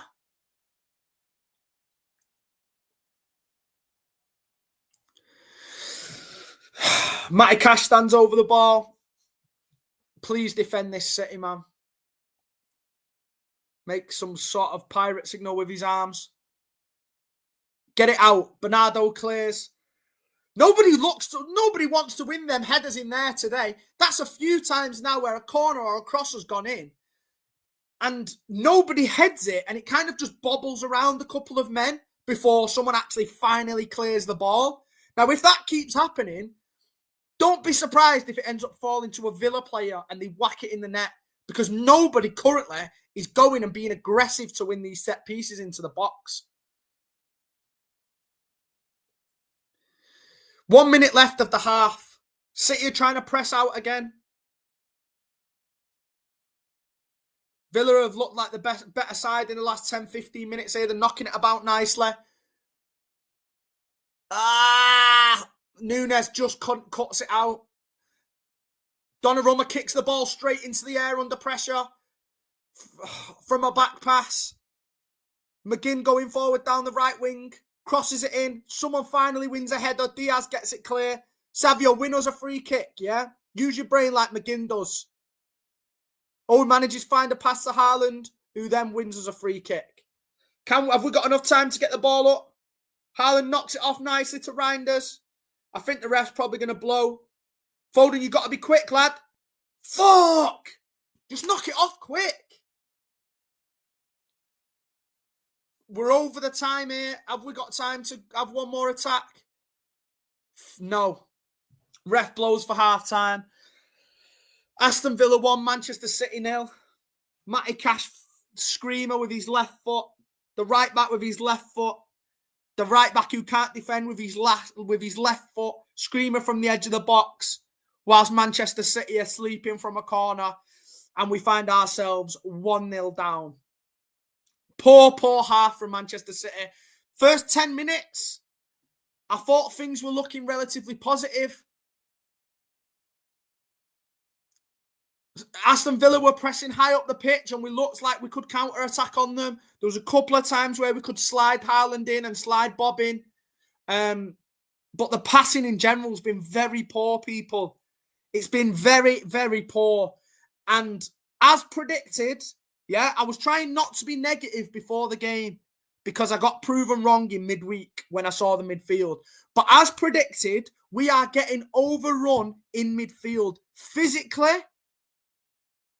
they're more aggressive than us. They want the ball more than us. They're quicker than us. They're trying to run forward in transition every time they win possession. And our midfield three are running in fucking custard every time they're trying to get back. There's no ball winners in there. There's nobody with athleticism in there. And it's hurting us big time. It's hurting us big time, man. Something needs to change. Pep's not usually one to change things at half-time, so I'd be very surprised if he changes it at half-time. But that midfield, it's been proven in that half, is not working. Big up, John Luke, bro. Appreciate the super chat. Sick and tired of Reinders running back like Velma. It's true, man. You see it too much. It's the head back like this, isn't it? Like they're desperate to, they're trying the best to get back, but they're just not quick enough. Do you know what I mean? And that's not on them really though, is it? Because if you're not quick enough, you're not quick enough. Yeah? The manager should know who his quick and athletic players are. And he should know that if we lose the ball and Aston Villa want to counter-attack quickly, then it's not your Reinders that you want to have running back. It's not your Bernardos that you want to have running back. Do you know what I'm saying? And if Nico G's not fit, then why is he on the bench, man? Because I guarantee you he plays at least 20, 30 minutes of this game. But do it from the start. Yeah? Get a 1-0 lead or a 2-0 lead, and then you can bring Nico G off for a Kovacic in the second half. Do you know what I'm saying? But now we're doing it the wrong way round because we're actually 1-0 down now. And we're looking like we're struggling to get back in the game. Don't get me wrong. It should be 1-1. Let's be real. Let's call a spade, people. Erling Haaland, and it's hard to be critical of him, yeah, because of all the goals he's scored this season. But that is his bread and butter. Yeah, it's not one that he's got a head instinctively or control on the volley. That is what he's best at, running in behind, get slid in one-on-one with the keeper. And it's a very poor finish for his standards. It's low, it's right at the keeper. Martinez has even got time to catch it and lie on the ball. So you've got to do better, Erling, man. You've got to do better. Yeah? If you're not involved in the game as much as you should be, when you do get those chances, you've got to do more with it, big man. I'm sorry. You've got to. Let's check these. What other super chats we've got here? Big up Amar, bro. Listen, I can't even comment on this because people are saying Rodrigo, yeah. That guy's 007 in La Liga this year. That guy's 007 in La Liga this year. Has been ass. Can barely even get a game. And I just refuse to twerk for players that don't play for Manchester City Football Club. Especially if they play for Real Madrid, man. Fuck that club. But I appreciate the sentiment, man. I appreciate the sentiment, especially when you see the majority of Savio's performances this year have been extremely under par. I think he's a victim of the fact that a bid did come in for the summer, Yeah.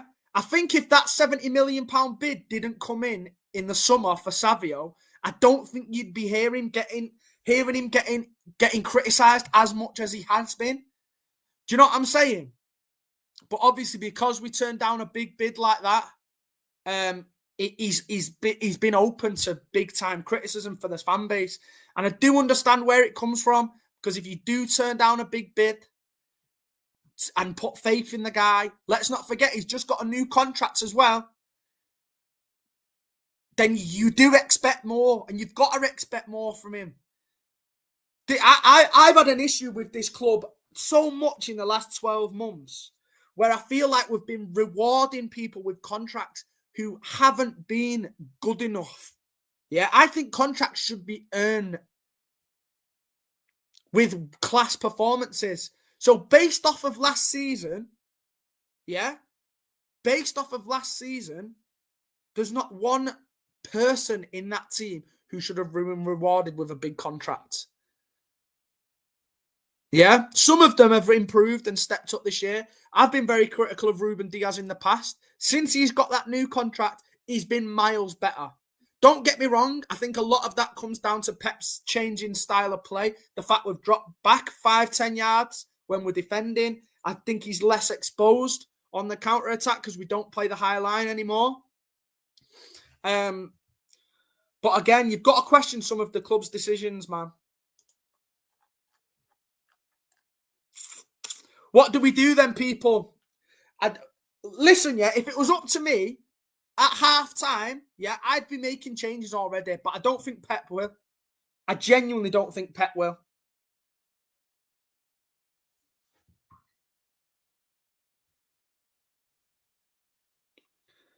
I genuinely don't think Pep will. But if it was up to me, I'd have Nico G come on, just because we need to stop that transition into midfield. And he passes nicely through the lines as well. He's more than capable of doing that.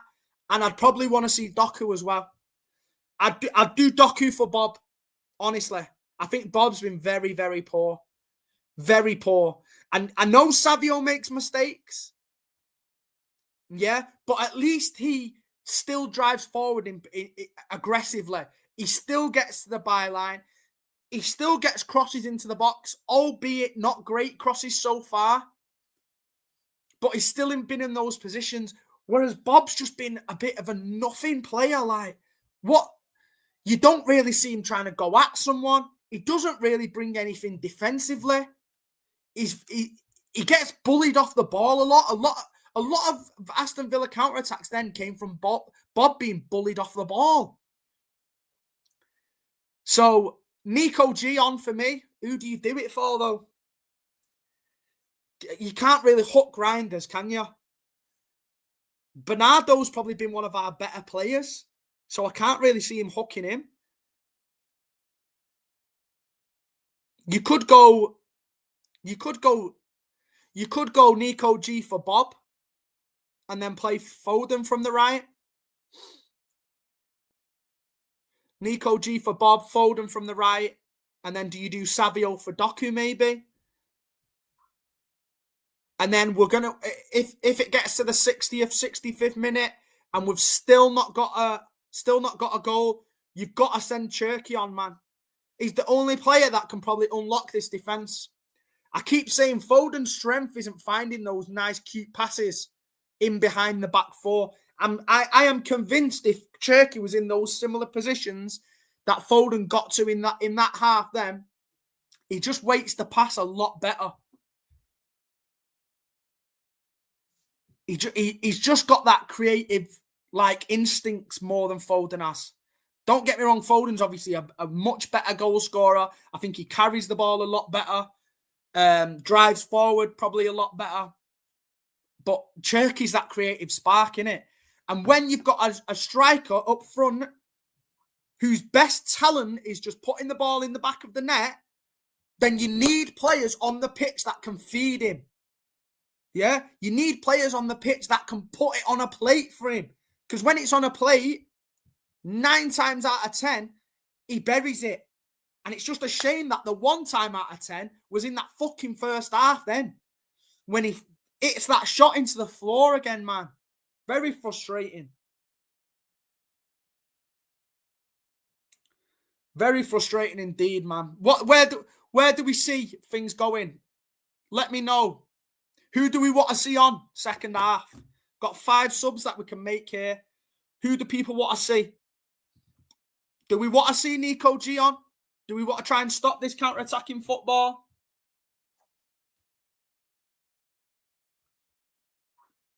Or do we just want to full send the attackers? Do we just want to see your Dokus, your Cherkies, your Marmoushes?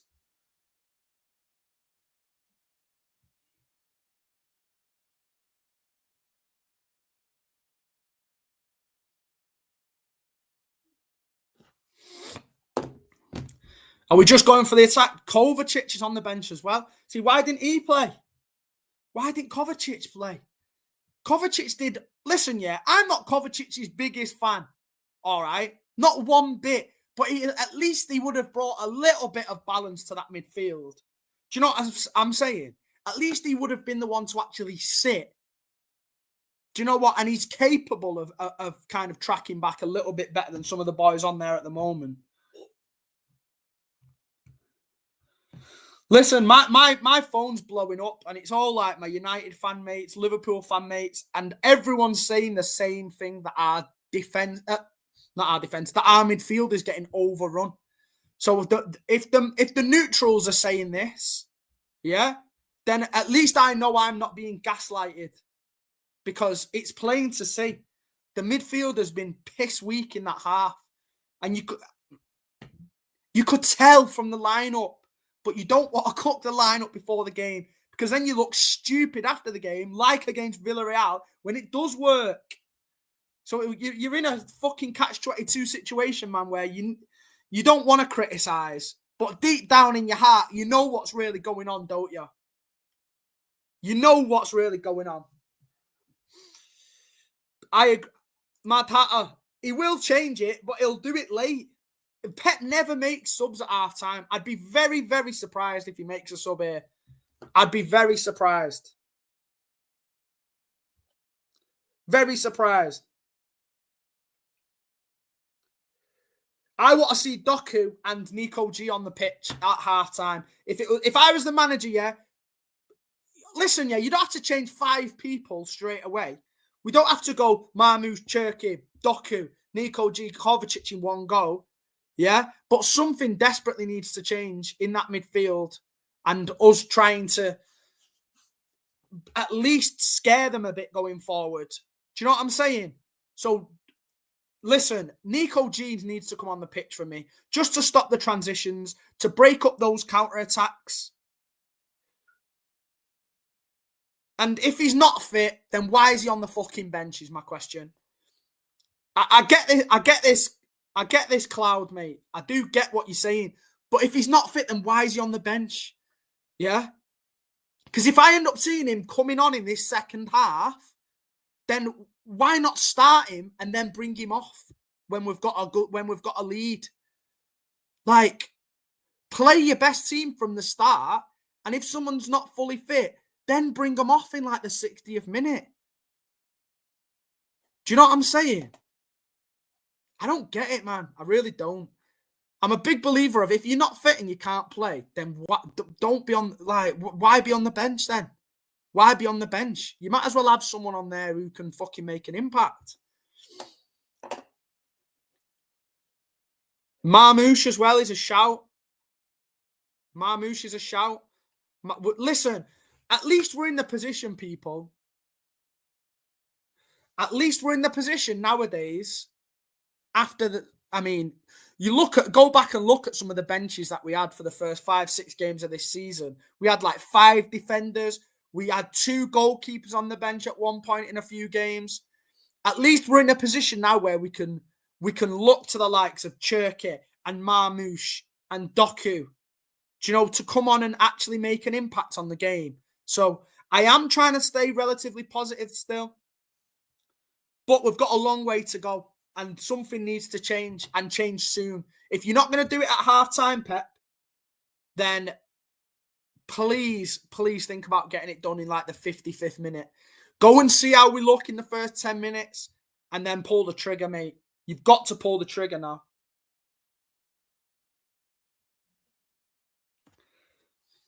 Big up Niall Fitz, lad. Dropping me a message. If you're not already, people, please hit the like button. Subscribe if you've not already. We're filling in for LB today whilst he's away. I saw that everyone was gutted that we didn't have a watch along for the game. Listen, it's not the result that we want so far. Like, I wish I could be a bit more fucking positive for you all, but hopefully we can turn it round in the second half. Absolute scenes, yeah? If we get to a point where City are coming back and winning a game like this whilst we're all on stream. Jay's first live stream, one of the best comebacks in Manchester City fucking recent history, yeah? It's going to happen. It's going to happen, people. Put it into the universe, yeah? The players are coming back out now. Pep's having a go at Michael Oliver. Listen, yeah, and don't get me wrong. Nunes got fouled for that corner. I'm not asked what anyone says. He wins the ball in front of Digne, and then Digne clatters into him. So it should never have been a corner in the first place. But that doesn't mean we can switch off and allow a free shot from the edge of the box either, does it?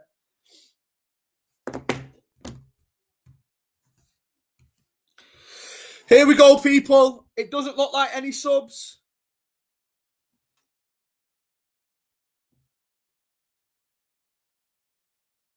No subs for both sides. I'll count you in again for the second half. If people are, obviously we've not got a timer, so I'll let you know when it kicks off so we're all synced up. We're off. I'll do a little...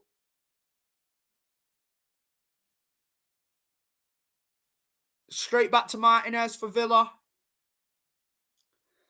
Contra on the ball now. See, Villa are already trying to play out from the back here, so this is where we need to get them under pressure, force them to go long, and then, I mean, it didn't happen that time, but it was close then for Guardiola and Diaz to kind of nick that away from someone, and then we're back on the counter-attack. Guardiola brings McGinn down. That little rat again, just winning free kicks like he always does. Right, we're on 45, 24, 25, 26, 27, 28, 29, 30. So sync up, people. Flames in the chat for a win. Yeah, big up. Big up, everyone. Put it into the universe. We can do this, man. If we get a goal early here, we need a goal before the 70th minute, really, don't we? I can't remember the last time City had a proper sick comeback.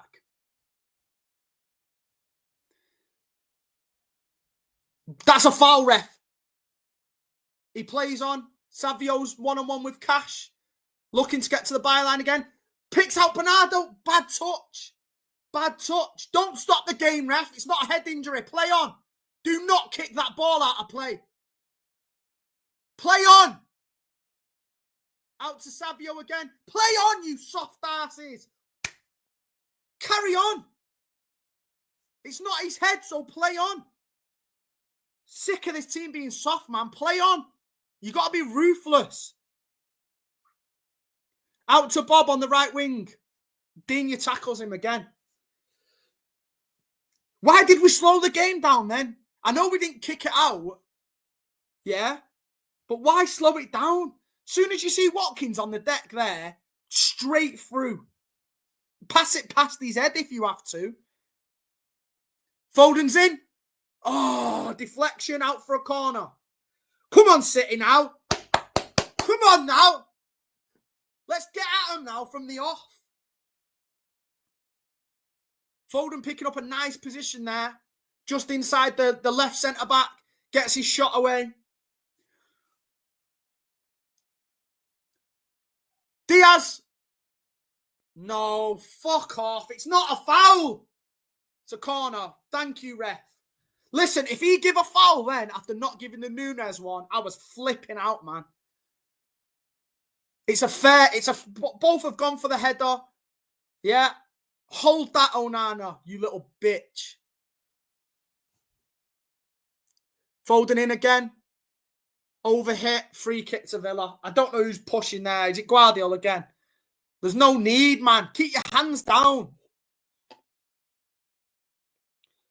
The first delivery was decent then, but then the second one was just, he just floated it, didn't he?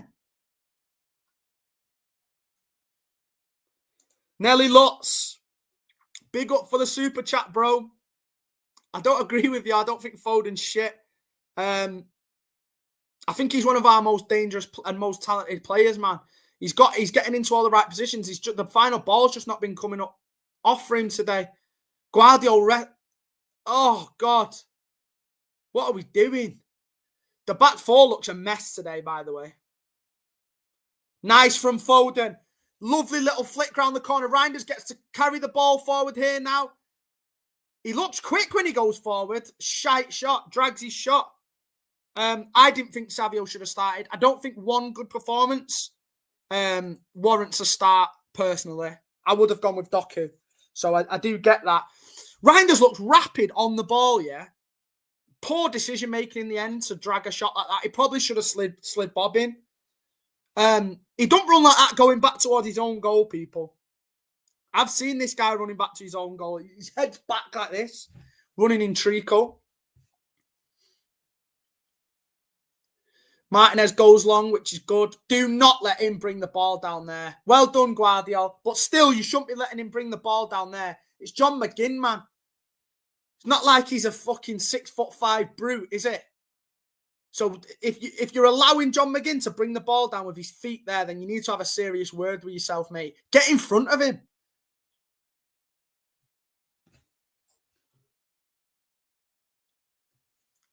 Foden back inside to Núñez. To Diaz. Aston Villa are very deep in their own half here now, looking to sit in, try and defend this lead. Núñez swings a ball into the box. Martinez comes and collects it. It's too floaty again. You can't give the keeper the opportunity to come and just pluck the ball out of the air like that. If you're going to cross it, Núñez, you've got to at least put a little bit of whip onto it, mate. Because even if Martinez doesn't come, how's Haaland going to generate the power off of like a fucking pathetic floaty cross like that? Do you know what I'm saying?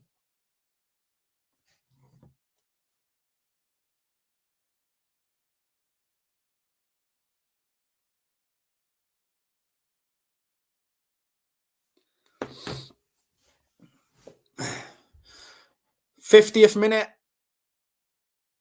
Aston Villa knocking the ball around now. Kamara to Konsa. City look like they've dropped off a bit now. We're not pressing as high as we was, which is a little bit of a worry because we can't score if we don't have the fucking ball. Don't let him run like that, Haaland. Sancho out wide, doubling up with Digne on Núñez. Foden's looking to get back, which he's managed to do. Gets a foot in. Well done, Núñez. At least we saw Foden then make the effort to track back defensively, because I didn't see that from Bob once in the first half. I feel like Bob's a passenger in this game at the moment. He already had to be moved away from that right wing in the first half. Pep had to swap him with Bernardo because he wasn't cutting it physically and he wasn't even going past his man. So I feel like he's just a passenger at the moment. So why is it like he's got to come off, innit? He's got to come off. Cash in. Free fucking shot from McGinn again. If we didn't block then, if we didn't get the blocking then, it's a dead cert goal. And it's on the penalty spot, yeah? John McGinn has had a free volley from the penalty spot off a corner. Just a nice little drilled corner, free shot from McGinn, which is luckily blocked from our defence. Absolutely terrible defending from Man City again. How are we not awake to that after the first half and the first goal? How? They scored the first goal from the edge of the box off a corner. And what do we do then for a corner in this half? Everyone's in the 6-yard box and they get another free shot from the penalty area directly from a corner. Fucking hell, man. Use your brains. Reinders. Poor ball again to Bernardo. He's had a shocker, Reinders. He's had an absolute mare. He's going to get cooked now and booked. Yeah, that's a booking. Shocking from Tijani Reinders. Absolutely horrific. You've played one of the worst passes I've ever seen, straight to a Villa player, and then we get hit in transition, and he gets smoked every time. It's not good enough. It's not good enough, man. It's so poor. And now we're on a fucking yellow card. That R6 is on a yellow card against a team that all they want to do is counter-attack. So poor from Reinders. It's got to be better. McGinn out to Cash. Savio wins the ball this time. Swings a pass into Bob, who goes safe again. Back to Nunes. Nunes out to Bernardo on the right wing now. Look, Bernardo's pretty much having to play right wing now because Bob's that much of a liability on the team.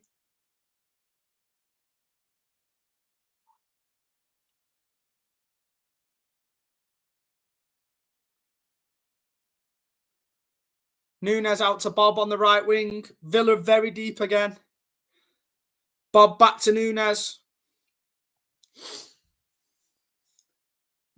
Diaz back to Nunes. Nunes back to Diaz. City are looking to be a little bit more patient now.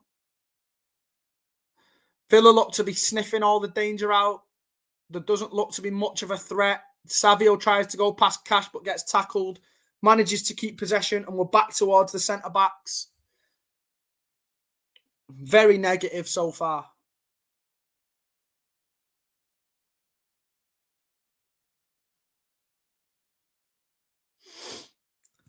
Foden's looking to come deep to try and get on the ball, but there's too many Aston Villa players around him. This is where we need a change now, man, because Aston Villa are just switched on to everything. Foden's not finding any space anymore. The wingers are getting doubled up on. Bob's not got really it doesn't look like he's got the ability to go past someone 1v1. So I don't really see the point. Very tippy-tappy at the moment. But at least we're not fucking getting attacked. Diaz. To Foden. Foden looking to spin. Great turn from Foden. It's too much again. It was lovely from Foden again. He's amazing on the half turn and driving into space. That is what he's amazing at. But I just think the pass is overhit a little bit. The pass into Haaland is just overhit a bit. Like, we know he's not got the greatest touch in the world, so you can't... Do you know what I mean? He's really drilled it into his feet, kind of on the half volley. And Haaland just doesn't manage to get the ball under control. I think Foden's got to be a little bit smarter there. You've got to know your players who you're passing to. Yeah? You can't be giving Haaland a bouncy fucking drilled ball like that. But again, it was nice from Foden, though, getting on the ball and turning, innit?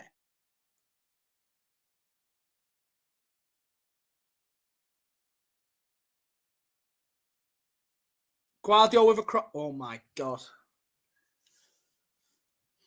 Guardiola tries to cross the ball in and just kicks the ball out of play. Listen, I am one of Josko Guardiola's biggest fans, right? I thought he was our best player the whole of last season.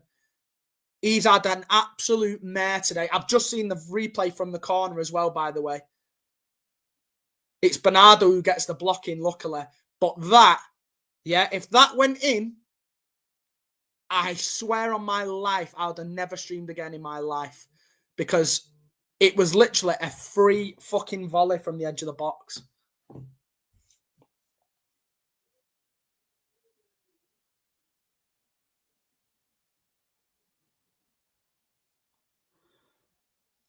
Yeah. Bob gets out muscled by Onana. Shock horror. Savio's through. He tries to cut it back, but Conte wins the ball. That is my problem with Oscar Bob there. Did you see that passage of play there where he tries to carry the ball forward? What does Onana do? Shrugs the little shit off the ball. Do you know what I mean, mate? Do you know what I mean? You cannot do that in Premier League football if you're that physically weak and slow, because you're just going to get eaten alive by these midfielders. It's not good enough. City have a corner.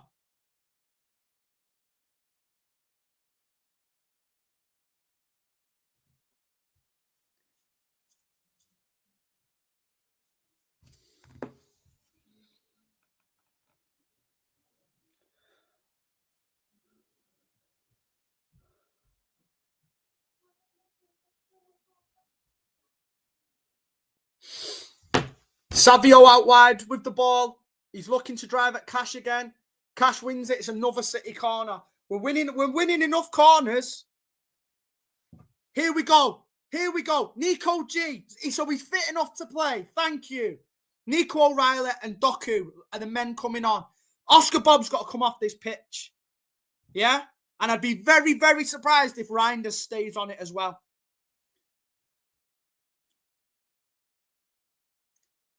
Foden's going to cross it in. Foden with the delivery. Diaz header. Guardiola on the right wing. Clips on him. Savio. Oh, fuck. Oh, my God. How's that not gone in? Savio has 2 bites at the cherry. First one gets blocked. Second one looks destined for the goal. Pau Torres gets a blocking. Somehow he's managed to get it up and over his own crossbar. What? How does he manage to get... He gets the blocking, but I don't know how he's managed to get it over his own bar without it being an own goal. That is fucking desperately unlucky, man. Oh, that is unlucky, man.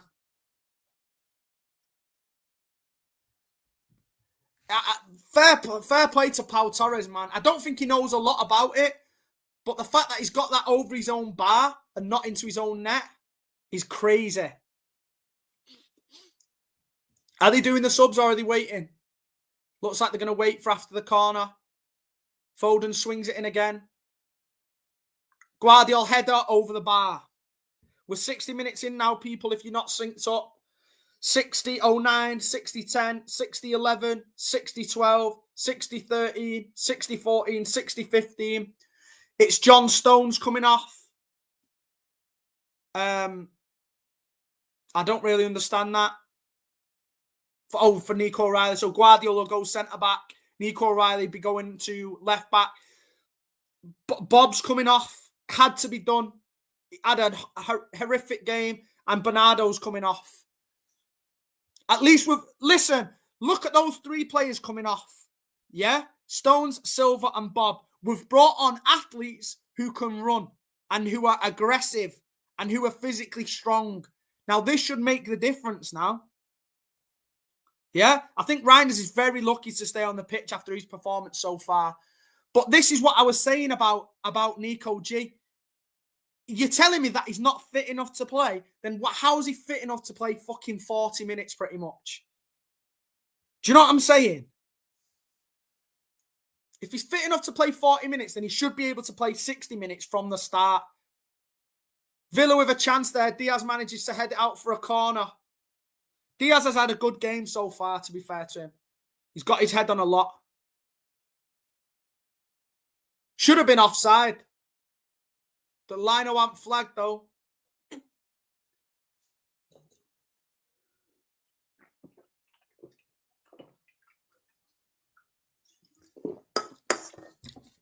Is it a corner to Villa?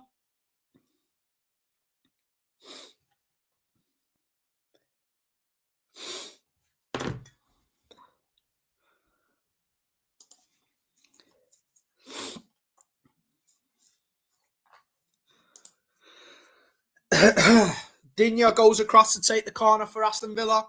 We're in the 62nd minute now, people. City pegged back a bit here. I want to see if these subs can make a difference now. You'd like to think Doku will. Digne with the ball in. It's won by Erling Haaland again with another great defensive header.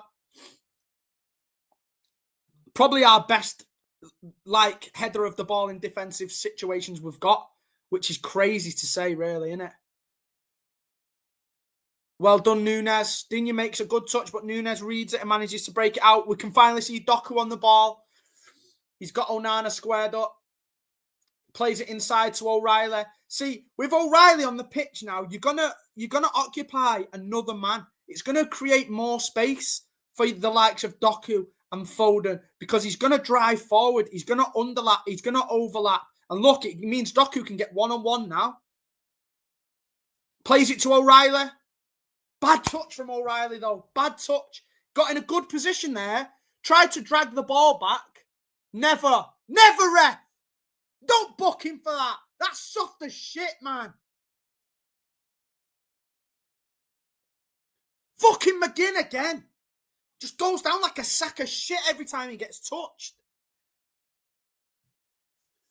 But at least Nico G then at least looks like he could run and keep up with McGinn, innit? In defensive transition. At least he was there. It's soft the way he goes down there, though. One hand, it's the deck straight away. That's not a booking either. He's just come on the pitch, so how's it a booking? He's not going anywhere.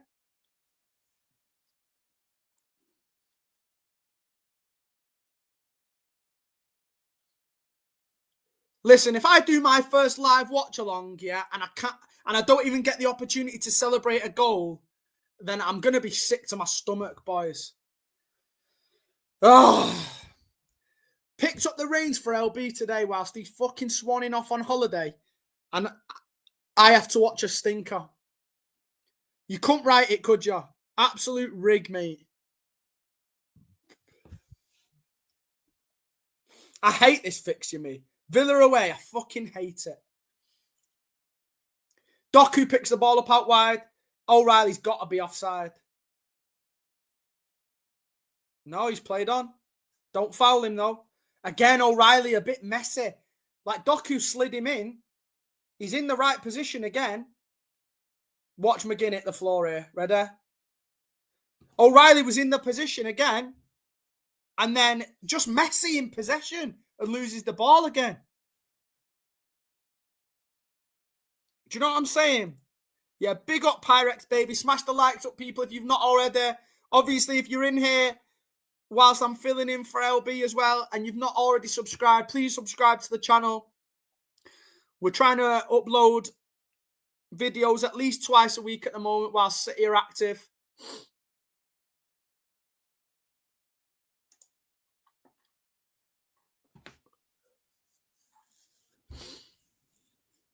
'65th minute now. Arsenal still 1-up against Crystal Palace. Bournemouth are 2-0 up against Forest. Burnley are 2-0 up against Wolves. And City are currently still 1-0 down against Aston Villa. And there's only really been that Haaland chance, really, hasn't there? There's only really been that big chance for Erling Haaland, which he should have scored. Got to be critical of him there. Guardiola picks the ball up. Tries to drill one into Foden, who manages to get a pass to O'Reilly. Doku's got Cash one-on-one now. Cuts inside, gets a ball in. Oh, it's unlucky from Doku. It was a good effort. That wasn't far away from Haaland then. And City win the ball back. That's what I like to see. Yeah? As soon as Aston Villa get on the ball and try counter-attack them, swarm them and win the ball back. McGinn tried his best to break on us then, and we were surrounded instantly. Surrounded him instantly with 2 to 3 City players and won the possession back.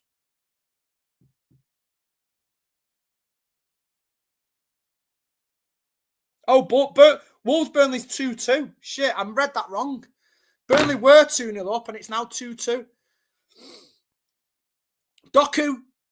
Oh, Doku tries to get them to the byline and cross again. See, Cash looks shook, man. There's no right back in the Premier League, yeah, that wants to be marking Jeremy Doku one-on-one. He obviously got the tackle in, Cash, but he stood up then and shook his head and he was like, I can't be arsed with this. He don't want it, man. He don't want the smoke. Another corner to Manchester City. Can we do something with it? Foden swings it in. Guardiola, it's a nothing header again. Villa are looking to counter-attack. They look dangerous here. Rodgers and Sancho carrying the ball forward. City look very, very slow getting back again. We didn't do that thing that I'm asking for when try and swarm them off the ball. Like, listen, yeah, Villa were going forward with 2 men there and we had about 5 or 6 players back. So you're outnumbering 2-1. So just put it on them and win the ball back. They're not going to go anywhere. But what we did was we all just dropped back into a defensive position and just let them keep possession. And now Villa have had the chance to obviously go back to the centre-backs, keep possession, kill 2-3 minutes of the game. I think we just need to be a bit more aggressive, man, in trying to win the ball. Nico Riley tries it there with McGinn. Manages to sneak out of it. McGinn's very good at that. That's probably his best attribute that he's got. Using his body to just like maneuver around people. Sancho goes past Nunes. Has a shot which Donnarumma saves and spills. And then another shot and Donnarumma somehow saves it again. It's a bit of a bit stinky from Nunes there. I tell you what. The first spill from Donnarumma isn't great, but he does fantastic to recover. The second save is very good. He gets up quickly to make the second save. But again, Villa have had just one attack there that I can remember, and they just look like scoring every time they go forward. We do not look like that. There we go. We've forced a mistake. Kicked out a play by the Villa centre-back. Nico G gets across. We're still pegged back a little bit. Guardiola to Diaz. To Nunes. Savio picks up the ball on the right-hand side this time. Reinders tries to make a run in behind, but is ignored. We go out to the left-hand side now. Back to Doku. McGinn's getting across to double up. This should create space for other people, though. That's where someone else has got to be making a run. Never. That's not gone. Well done, Doku. Doku inside to Guardiola, to Foden. Goes back again. Probably should have gone for the 1-2 then with Josko. Doku squares up Matty Cash. Inside to Foden. Can Foden get a ball in? He flicks one in to Haaland. Again. The ball's too floated. So Haaland wins the header, but how is he supposed to get enough power on it from there to get it past the keeper? You're asking a lot of him. He's done well to kind of get it on target, but you just can't generate enough power to trouble the keeper there with a floated pass like that. Nico G clips the ball into the box, which is poor, headed clear by Konsa. City win the ball back again, though. At least we've got them pegged back now.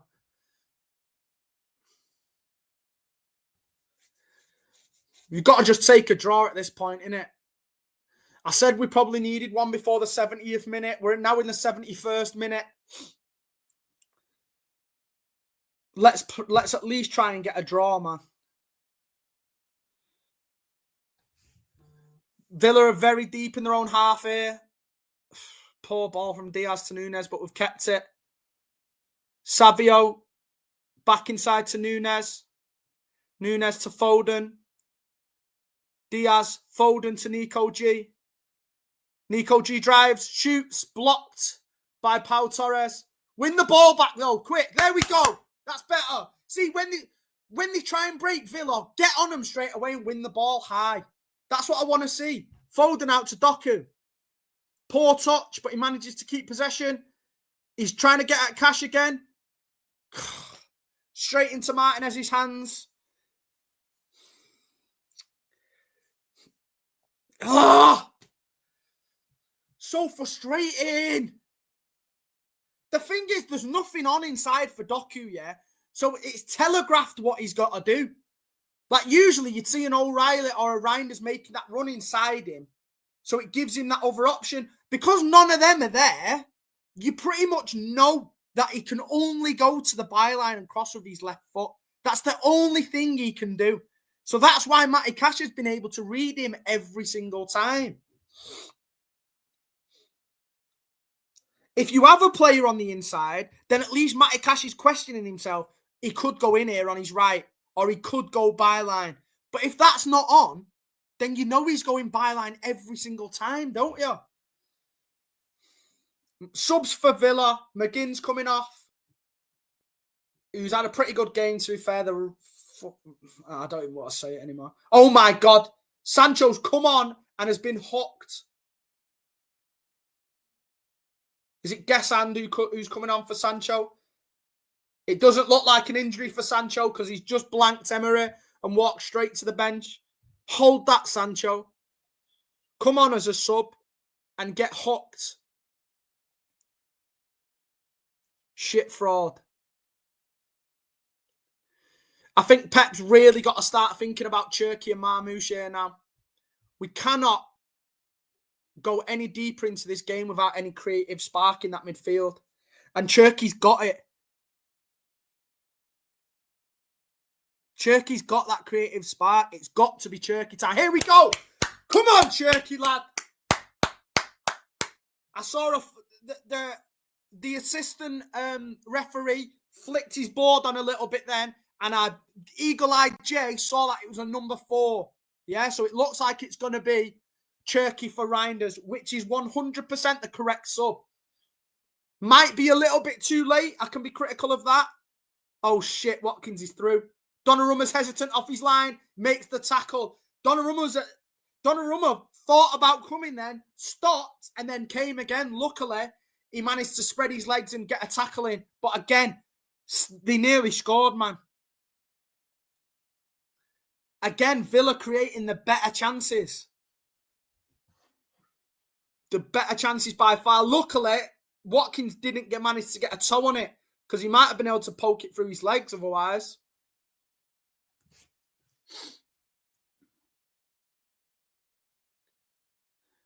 Oh, it's a poor ball from Nico G. Good tackle, though. He's offside. Give offside. I was about to go mad at the fucking ref then. Right, it's gonna be Reinders for Cherki now, I think. Fuck off, Dean, you mate. You was doing this last week as well. You soft ass. Get up. Great challenge. Barely touched him. All ball. You French frog-eating fraud. Reinders has been poor, man. You got to say it how it is, people. I'm not here to sit and glaze poor performances. Yeah, call me negative all you want. Reinders has been very, very poor today. There's no way on God's green earth that he should have been playing a 6 on his own today. No fucking way. I don't care what you say.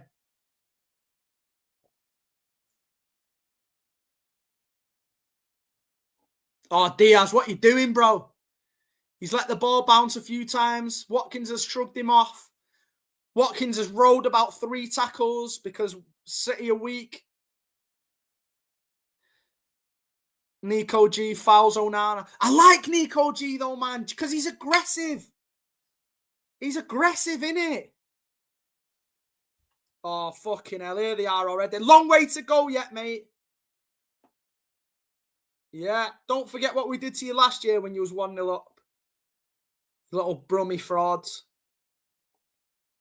Doku inside to Cherki. Guardiola on the ball now. I tried to find Foden in behind, but got cut out. Don't do anything stupid, Diaz, please. Oh, come on! What are them headers in a row? Both of you had loads of time. Talk to them and tell them they've got time. Bring it down on your chest, man. and just get the ball back on the deck again. What are we doing?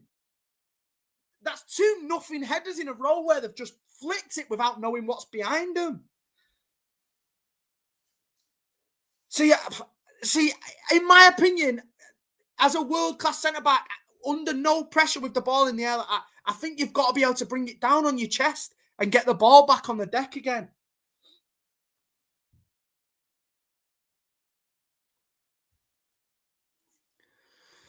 Oh, come on, City. For fuck's sake.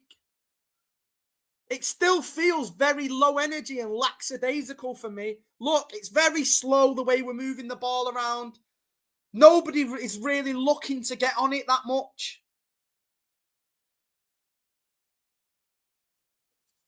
We're in the 78th minute now, people, to let you know where we're up to with time. 70:04, 78:05, 78:06, 78:07, 78:08, 78:09, 78:10. Just so you know where we are in the game. Doku with a decent ball inside. Nobody gets on the end of it again. Just out of reach from Nico O'Reilly. Haaland's not had a sniff this whole second half. That one header off the Foden cross, where it was a little bit too floated for him. But apart from that, I barely remember him touching the ball. The refs give City a free kick. Oh my God.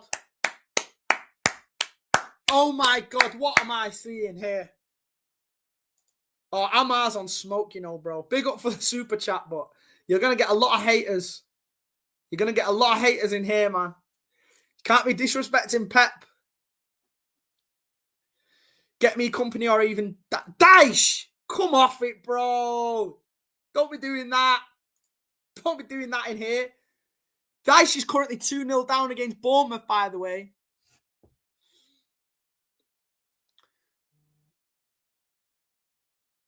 Foden to Doku.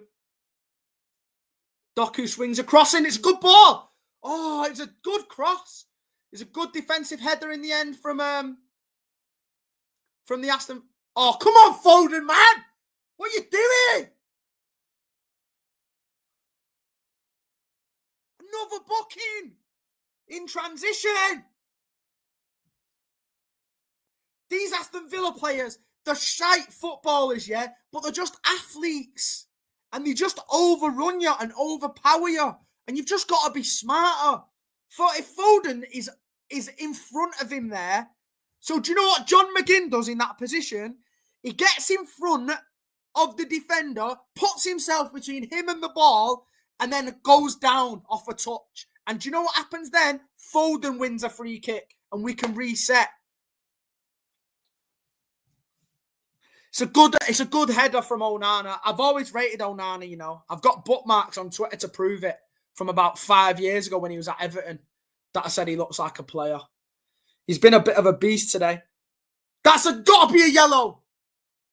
Yeah, hold that. Doku looks to counter-attack and he's brought down by Kamara. Kamara's rightly booked. I don't even think he touched him, did I? Nah, Doku dived. We'll take it, though.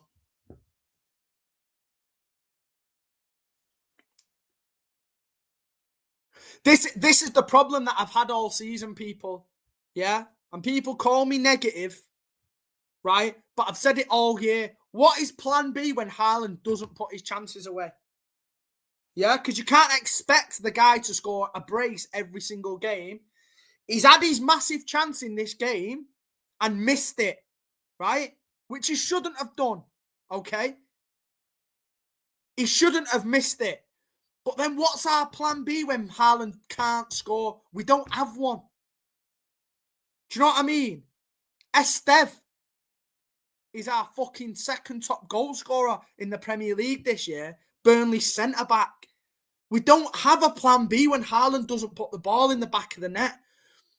For some reason, at the moment, we don't have that second, third, or fourth option who can grab us a goal if Haaland doesn't put his chances away.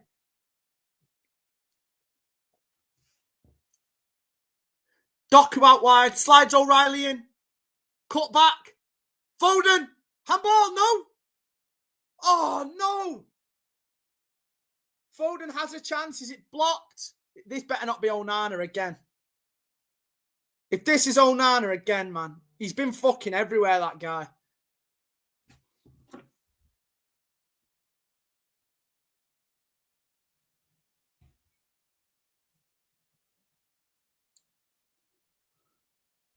It's fucking Onana again. Oh, man, that guy's got on the end of absolutely everything. He's doing my Sweden. Head injury off the ball. Shouldn't be allowed. Listen, yeah. If you get hit in the head by a football, yeah, the ref shouldn't be stopping the game. It's pathetic. Savio off for Marmouche. Savio poor. What more can I say? What more can I say, man? One good game's not good enough, is it? Let's be real. And everyone was telling me in the panel the other day and on Twitter and stuff, like, Savio's got to start. Got to start over Doku and people like that. Why? It's been one game, bro. He had one good game all season. And he's dropped another stinker again. You can't glaze it. This Villa team has been leaking goals all season. Yeah? The worst part of their game is their defence. Okay? And if they keep a clean sheet against us today, then we need to have serious conversations. Serious conversations. Because we've proven again that there's no plan B if the big man don't get a goal.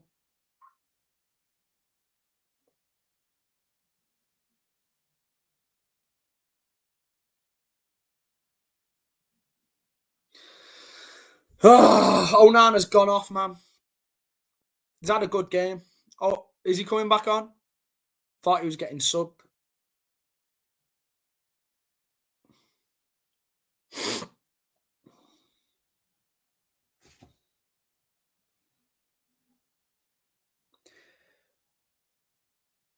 What's the Arsenal score? Yeah, Arsenal still shithousing a 1-0 win like they do every fucking week.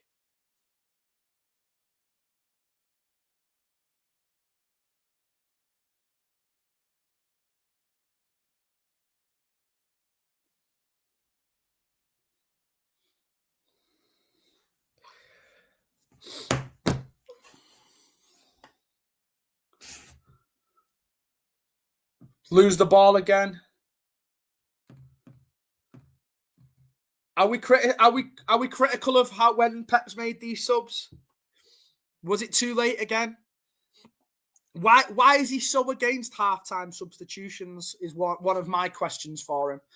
I don't really get the notion behind being so against making changes at halftime.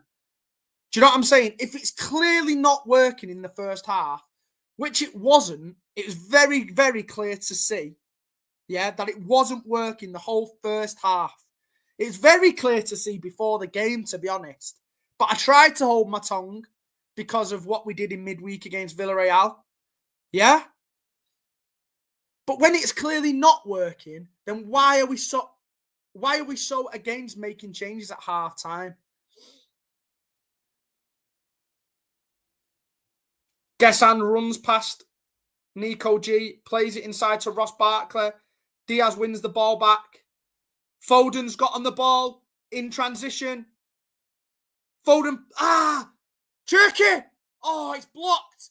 It's blocked and falls right into Martinez's hands, man. Everything's going for him. Everything's fucking falling for him, man.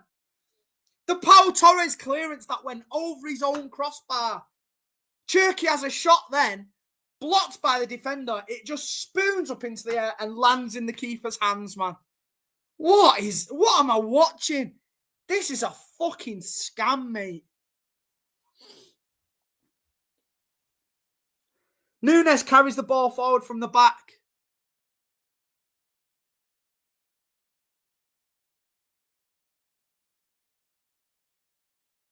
Out to Doku. Villa are really sitting in now. 11 men behind the ball. O'Reilly tries to make a run inside. Doku comes back and passes back to Guardiola. Oh, to Diaz. Diaz back to Guardiola. Out to Doku. Doku goes past Gesand. Gets a decent ball in. If that's a foot higher than Haaland's in, man. Nunes a poor cross behind everyone. O'Reilly wins the ball back well. Give it Cherky. Cherky goes back again. We need to go forward, man. What are you going back for? It's the 88th minute. Doku. It's very negative, people. Oh, what? Doku passes to O'Reilly inside, who tries a silly little flick. It goes straight through to Martinez. What are we doing? What are we doing?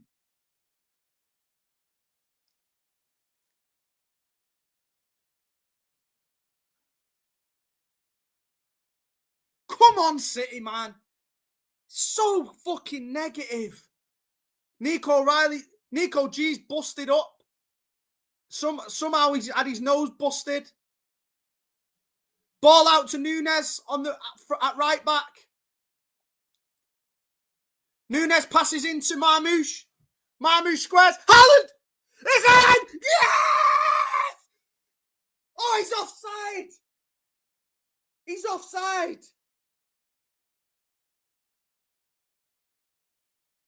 Haaland stayed down off the post. Oh, I thought it was in. Are we checking it or what?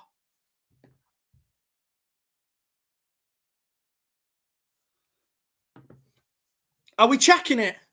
Is it def or off? Please be on. Please. Oh, he's off! He's leaned a little bit too early. Oh! It's not even a yard. He's just leant a little bit too early. Oh, for God's sake. I thought that was it.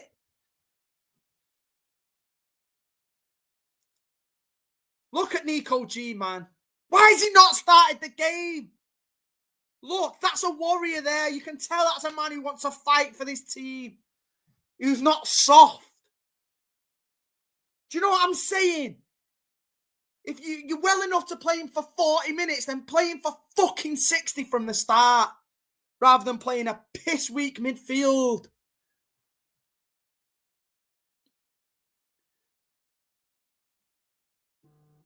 Free kick that Nico O'Reilly gives away against Gesand.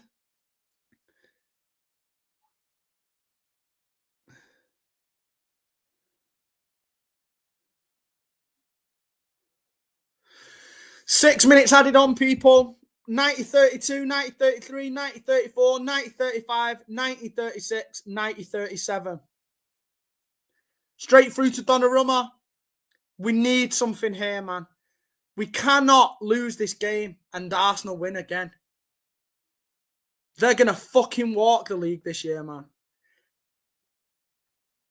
And I've said this City team's had a lot of unanswered questions in the last few weeks against pretty average opposition.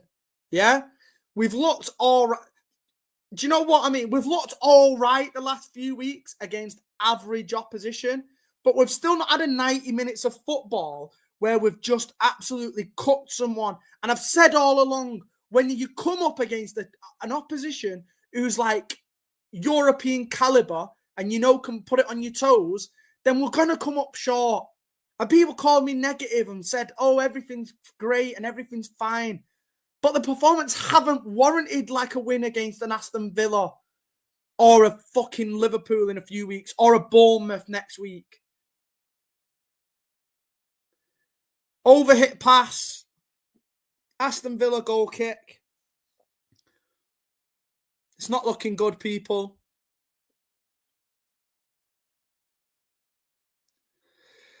Oh, fuck's sake. 92nd minute now. 4 minutes to go.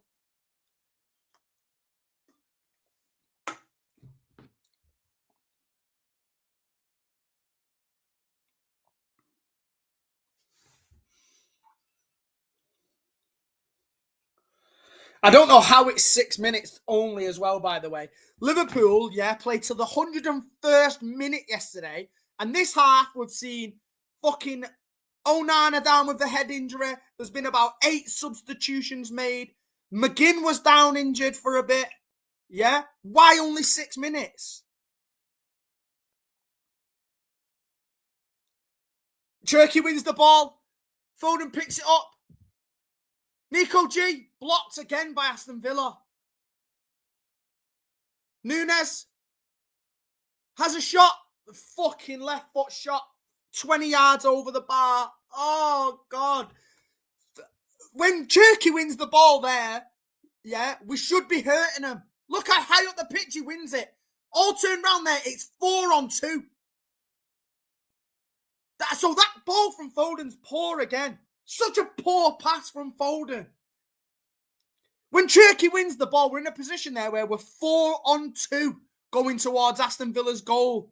And the ball is so poor.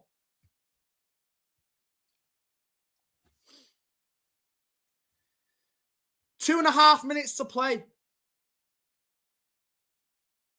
Ref. Free kick to City just inside their own half. Played quickly to Nunes.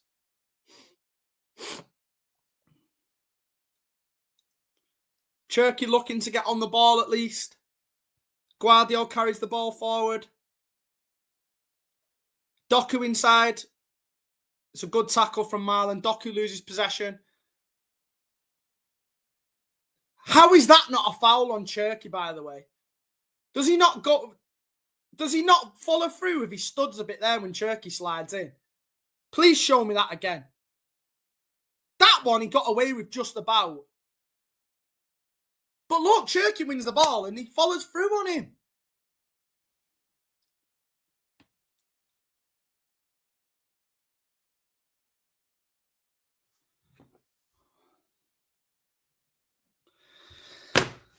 Minute and a half to go, people. I think we're done. I think we're cooked.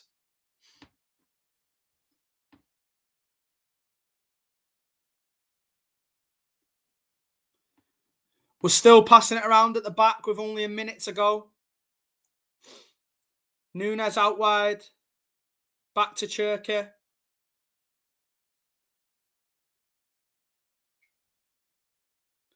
We'll probably stick around and try and do some player ratings after the game for an extra. Haaland just heads it back to Martinez. That's game over, people.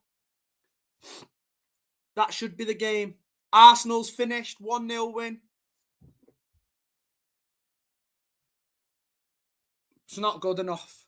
Listen, and you've got to question the team that was put out, because from the start, people knew what the weakness in this team was today.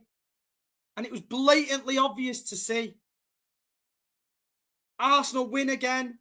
Another clean sheet. And we're now 6 points behind Arsenal after fucking 9 games. It's not on. Sunderland are their closest rivals. Sunderland and Bournemouth. Poor ball by Doku. Blow the whistle, ref.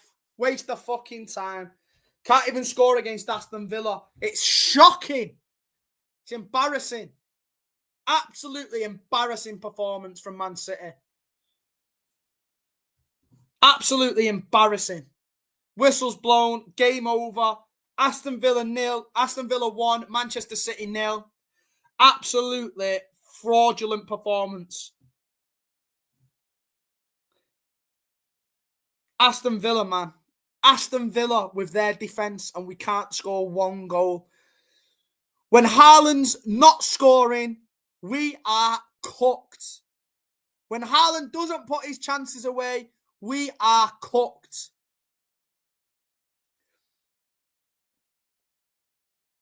Liverpool have fell off a cliff. Perfect opportunity for us to go 1v1 with the bottle jobs, knowing that they'll probably absolutely shit the kecks between March and May next year. And at this point in time, we're not even going to put ourselves in a position to challenge, because we're not even looking like we can stay in touch with them. We're not even looking like we can be even close to getting ourselves a 1-0 win every single week like Arsenal are right now. And I don't even rate them guys that much. Arsenal are dog, man. They're just as one-dimensional as we are. Because when their set-piece goals run out, what's their plan B? But we showed today that we don't have a plan B when Haaland doesn't score. There's nobody on the pitch except from him that's capable of going and grabbing a goal. There's nobody on the pitch except from him who can go past and create something and just pull something out of nowhere. So again, Haaland has a huge chance, which he doesn't score, right? And then nobody else on the pitch has a clue what to do because we've relied on that guy for too long. We've relied too much on Erling Haaland putting the ball in the back of the net. And when he doesn't, we go to shit. It's not fucking good enough, man. It's not fucking good enough. We're probably going to have to go through the play. Listen, yeah, I'll stay on for an extra 15 minutes or so. We'll go through some player ratings. We'll talk about the performance on the whole. But it's not good enough, man. It is not good enough. When your second top goal scorer in the Premier League is another team's fucking centre-back, you know you're in big trouble. Do you know what I'm saying? You know you're in big trouble because there's nobody there that's a second option for us right now. And you can't win league titles like that relying on one player. You can't do it. It's impossible. It's impossible to win titles relying on one fucking player. I'll check the super chats now, man. Noah, I'm Pep out. Mate, you're like the third person who sent this. I'm Pep out. Season's over. Cherky on the bench. Listen, yeah, Cherky probably should have played more. I don't think I'm Pep out. I mean, it is the first game we've lost in a long time, but it's been coming because the performances haven't been good. Luckily, it's been against average opposition recently. But you're not allowed to be critical against average opposition because then you're negative. Because all that matters to some people in the fan base is getting the 3 points. Yeah, but I've said all along, if we carry on playing like this and we come up against a team like an Aston Villa or a Bournemouth or say a Dortmund in the Champions League in a few weeks, then you're going to get punished. Yeah, so even though we was picking up the 3 points, like the Brentford game wasn't good. The Monaco game wasn't good. The Everton game was not good. So eventually, like what's happened to Liverpool, because they looked poor at the start of the season, the wheels are going to come off at some point. And it happened today. As soon as we play opposition that aren't absolutely shit, then we get punished. And it's been coming a long time. It's been coming for ages, man.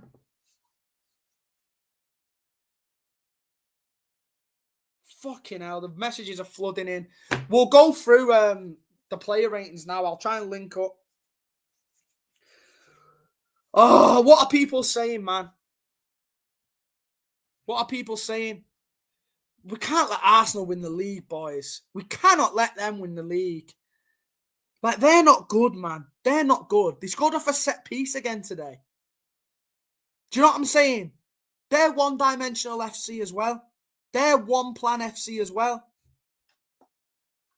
Oh, fuck this guy, man. Sling it, you lanky giraffe. Get gone.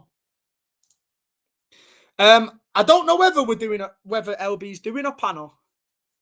I don't know what he's actually doing, you know. I don't even know what country he's gone to.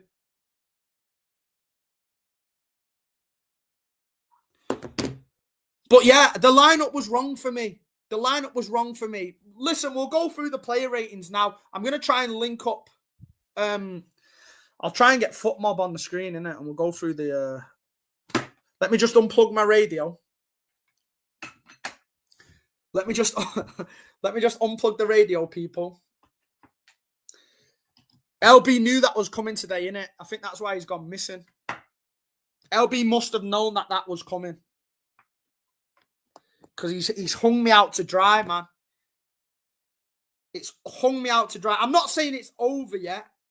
Yeah? I'm not saying it's over yet. But usually, for title-winning seasons, you can only lose maybe 4 games, 5 games on average, usually. And what is that? Our 3rd loss. Tottenham, Brighton and Villa.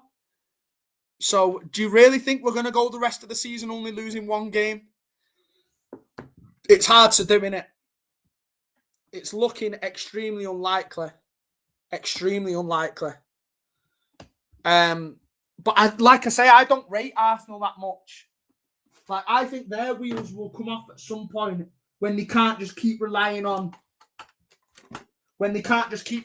set pieces. I think they're as one-dimensional as we are.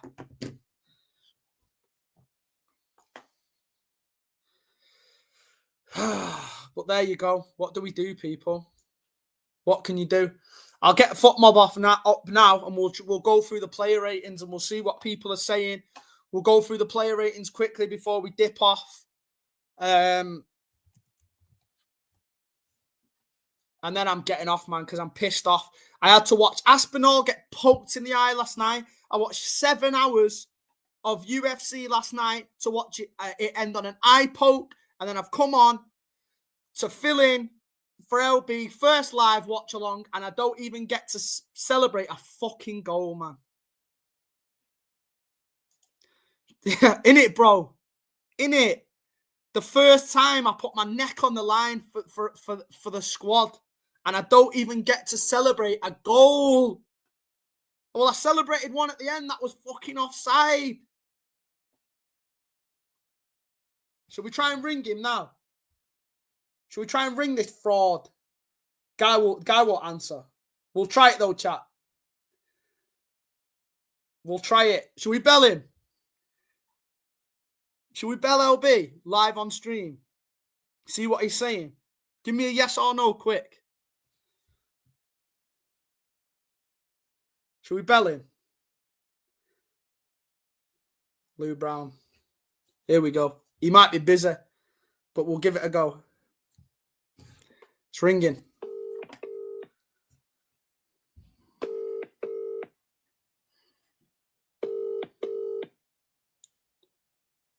Nah, he's ringing through, bro. He's a fraud.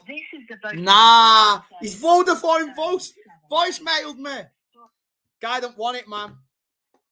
He don't want it. He's avoiding the confrontation. Oh, he's still on the plane. He's just texted he's still on the plane. So I'll let him off, man. I'll let him off. If he's still on the plane, I can't fucking really expect him to answer the phone, innit? Imagine going on a rant like that on the plane.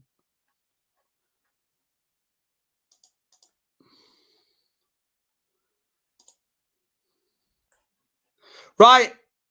Let's go through these player ratings, people. I want to hear your thoughts as well. Let me see if I can share screen quickly. And we'll go through it. Because it wasn't good. Let's be real.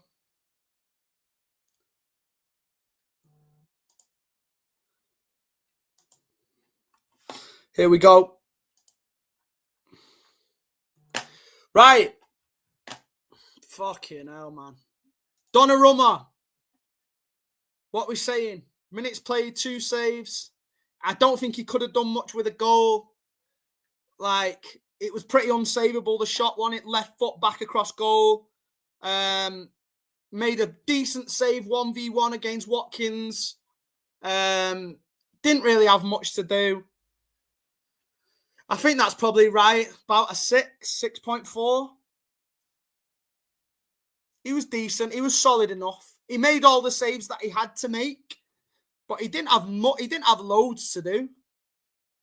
Oh yeah, the Sancho save too. He did spill the Sancho one a bit. The first save was a bit sketchy, but he did well to get back up and kind of spoil the second one. So yeah, 6.57-ish. People are saying 7. Yeah, people are in the same boat as me. 6 7s. Yeah, that's calm for Donnarumma, I think. I don't think he had loads to do. It's a shame that we do concede these worldies every now and again. But yeah, can't blame him at all for the goal. So Matheus Nunes. What are we saying about Nunes? Let me see what you're saying. 7, 7, 5. I thought he was all right. 7. He was probably one of our better players. He was. I mean, I did crash out at him at one point when he was slipping and sliding about a little bit. I don't think I'd give him as high as a 7, though. I don't like this 7.7. That's BS, that. Footmobber chatting shit with that. 4, 6.3, 7, 6. I'd give him a 6.1, probably. Pretty average performance. I don't think he did a lot wrong. He filled in a few times with a few covering runs to cut out the ball. So a 6.1. Still looks a bit shaky sometimes. Obviously slipped over at one point, like he does every game. Guy needs to get bigger studs. But he wasn't terrible. I don't think he was the main issue today. I think a lot of our poor performances come higher up the pitch today. So yeah, a 6.1 for me for Nunes. 90 minutes, one shot. He had that terrible shot, didn't he, over the bar with his left foot. Ground duels, 1, 4 out of 6. Yeah, it was just an average performance. 6.1. John Stones. I've seen people being a little bit critical of Stones. What are we saying? What are we saying for Stones? He was pretty nowhere, wasn't he? Obviously, he was made to play that inverted CDM role. I think Pep hung him out to dry a little bit, knowing that he was playing next to Tijani Reinders as R6. Jesus, 2, 5, 3, 5, 3, 3 for Noel Mooner, 5, 3, 2, 5. Yeah, people are cooking John Stones, man. I thought he was pretty poor as well. I think we looked shocking in transition. I don't think that the situation that Pep put him in helped him one bit. Obviously, he had to do 2 jobs whilst not having a recognised number 6 next to him. I think he would have looked a lot better if a Nico G was there or a Kovacic was there. But yeah, so I think he got hung out to dry a little bit by having to doing it next to Reinders. But he wasn't good. I'm going to give him a 4.8. A 4.8 for John Stones. End up getting subbed off. Not his best performance. Obviously, his passing accuracy is usually pretty good. 2 blocks, 1 recovery, 1 headed clearance, 0 ground duels won. That was a big issue today. I thought Aston Villa were first or second to most duels in that midfield today and at the back. I think they just wanted it more than us. So yeah, not John Stones' finest performance. Ruben Diaz, people. Probably one of the better players today for me. What are we saying for Ruben Diaz? 90 minutes played, 96% pass accuracy, 2 blocked shots, 3 out of 4 accurate long balls, 3 blocks, 7 clearances, 6 headed clearances, 2 interceptions. I think he was pretty solid at the back there today. He was putting his body on the line, blocked quite a lot of shots. 7.2, 7.8, 6, 7, Mad Hatter, 7.5, Noel, 7.8. I'd probably say, yeah, 7.2 I'd give Diaz today. And that's probably the highest you're going to see from me for any player on the pitch, which is extremely worrying. The fact that a 7.2 is going to be the highest score that I'm going to give out today, more than likely. But yeah, I think people are around that 7 mark. 6 from Tom, 4 from Ethan. Bit brutal. But yeah, I'll give Diaz a 7.2 for me, I think. Moving on, Josko Guardiola. In my opinion, one of the worst performances I've seen him having a City shirt. It came from minute one when he made that pass out to Nunes where he just kicked out a play on the floor. Yeah, made some silly fouls. He kept fouling McGinn. McGinn was baiting him in to keep fouling. He kept giving possession away, it felt like. 90 minutes played here. 66 passes out of 72, 92% pass accuracy. Shots on target, 0 out of 2. Recoveries 5, no blocks, 1 tackle, 1 clearance. He only won 1 ground duel out of 4, which isn't great. One aerial duel. 4 fouls on, and they would all been on McGinn as well, by the way. Because McGinn kept baiting him into those fouls. Let's see what scores we've got. 4.5. 4, Godre. 3 from Tom. 4, I think people are in the same boat as me. I love this guy so much, He was without a doubt our player of the season last year. 4 from most people. But you've got to call it as it is, man. That's one of the worst performances I've seen him having a City shirt. He was defensively poor. John McGinn gave him the run around, and he just kept giving the ball away. He kept giving the ball away, and he never does that. So it's a 4.2 from me for Guardiola because I hold him to much higher standards. It's a 4.2. Not good at all. Not good at all. We'll move on. This, in general, today, we'll get on to Pep at the end, man, because we've got to talk about it. But we'll go to Gianni Reinders again. A guy that's under a lot of pressure from the fan base at the moment. Since that Wolves game on his debut, has been catching a lot of smoke from the fan base. But understandably, where are we at with Reinders today, man? Again, I feel like he's been hung out to dry by Pep because he's not a number 6. But I've got to mark him on his performance on the whole. Yeah? I've got to rate him on his performance as a whole, even though he was playing out of position. Yeah?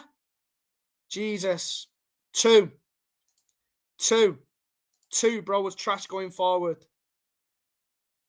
Stinker after stinker, 2. 0, -0, 1.5. See, this is what I mean, man. 2, the fan base are not happy at the moment with the performances from Gianni Reinders. Yeah, we all think that he's more of a 10 or an 8. He likes getting into these goal-scoring positions going forward. Yeah? But even then, he's not putting his chances away. He's dragging a lot of shots. And I do blame Pep today for playing him in the 6. 3.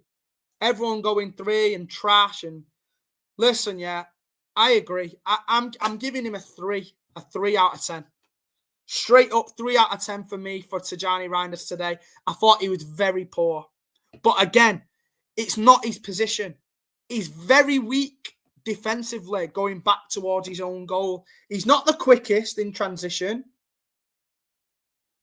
Yeah? He's not the quickest in transition. So we get hurt a lot when midfielders are running past him.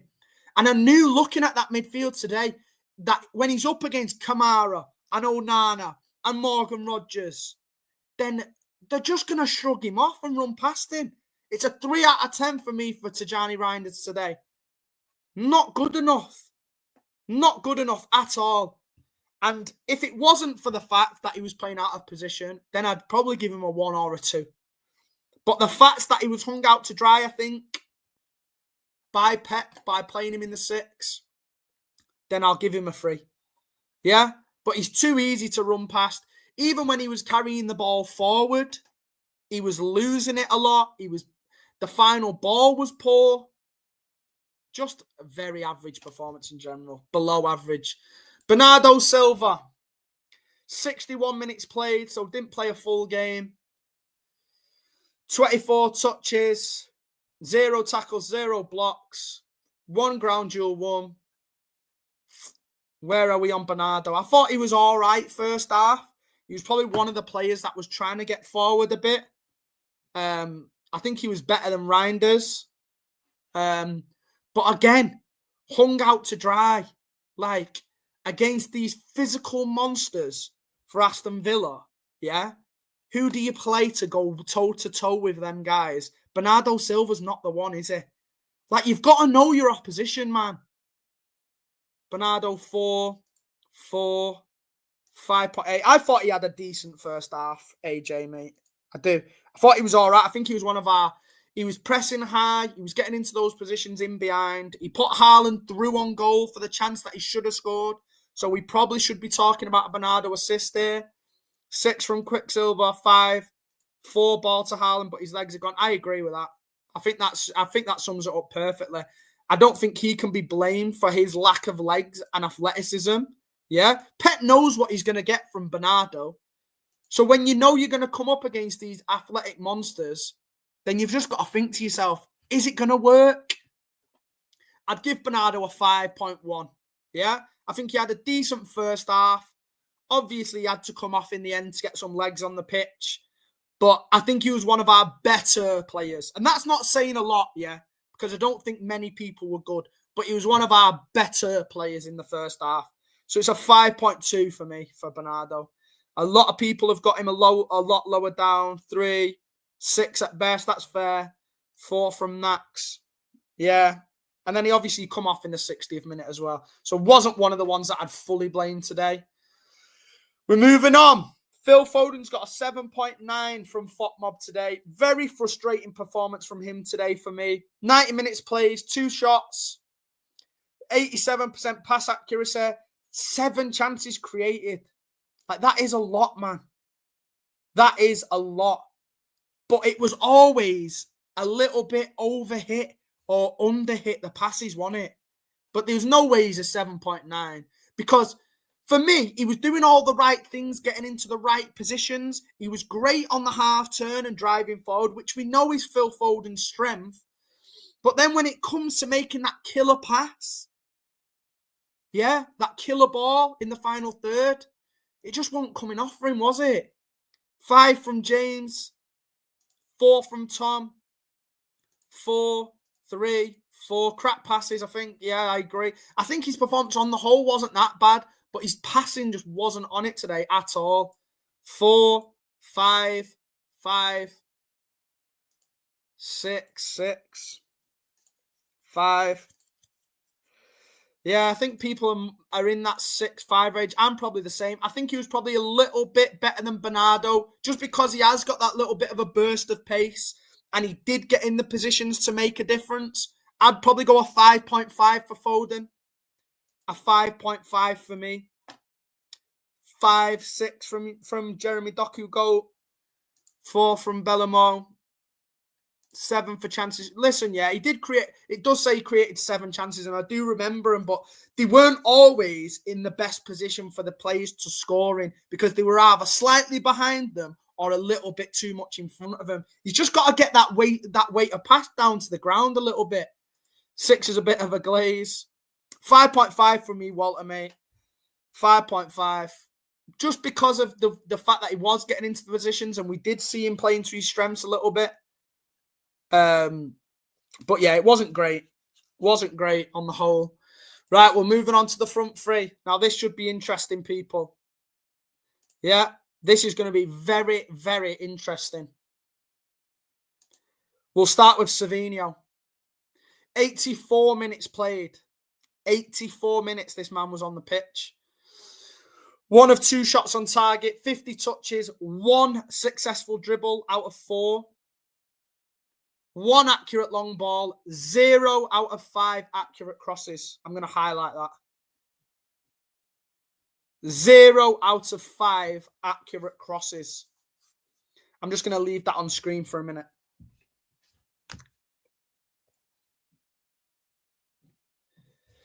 Zero out of 5 accurate crosses, people.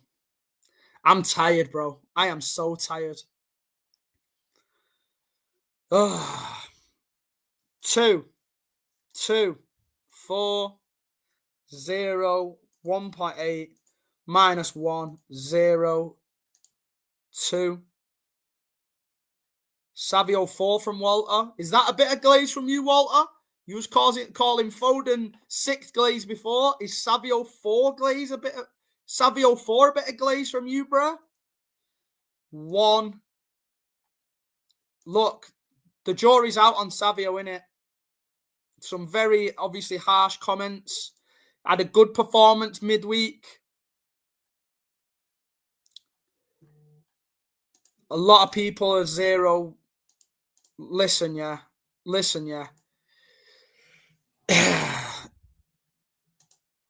I'm gonna have to give him a 2.5, I think. I've got to give him a 2.5. I think the 2 comes from the fact that he did go at Matty Cash a bit. He did get past him a lot. He did get past him. He did get to the byline a lot.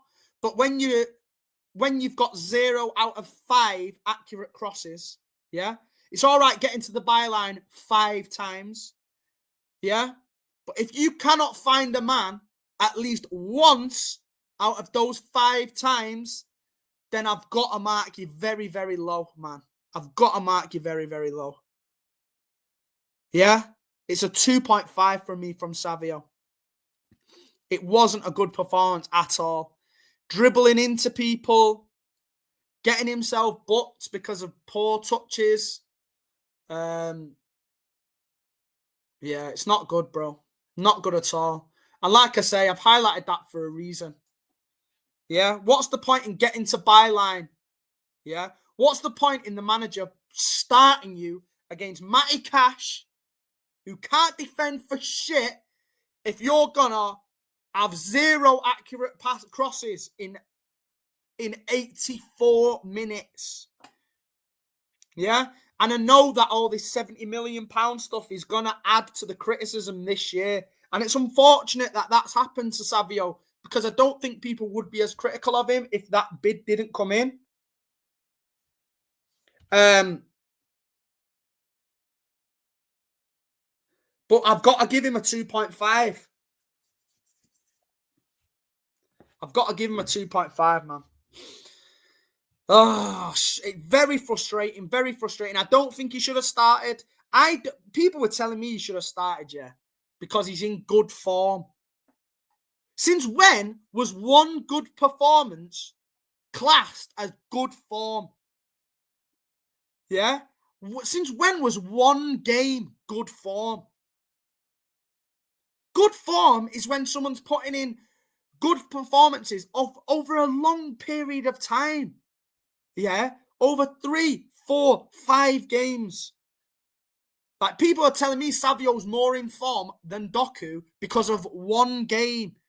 Whereas Doku's done it for maybe 5 or 6 games out of 9 this season. That's more informed to me than one good performance. I'm sorry if you don't agree with me. But people was telling me in the panel show last week that Doku needed dropping for Savio because Savio had one good game against Villarreal. And it's BS, man. It's bullshit. And when you've got people like Marmoush and Cherky were still holding bench, then you've got to do something.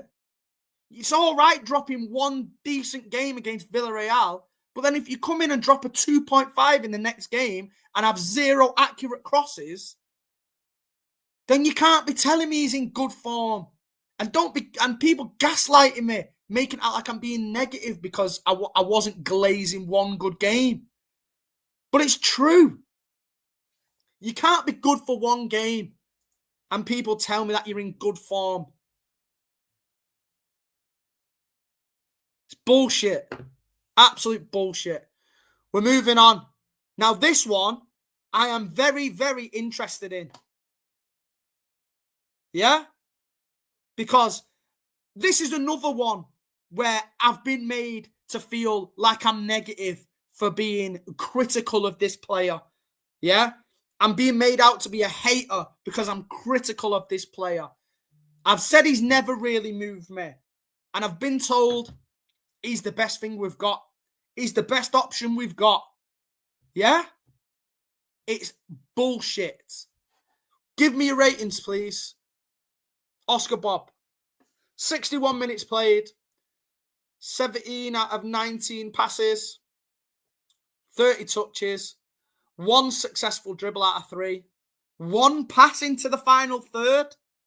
1 pass into the final third.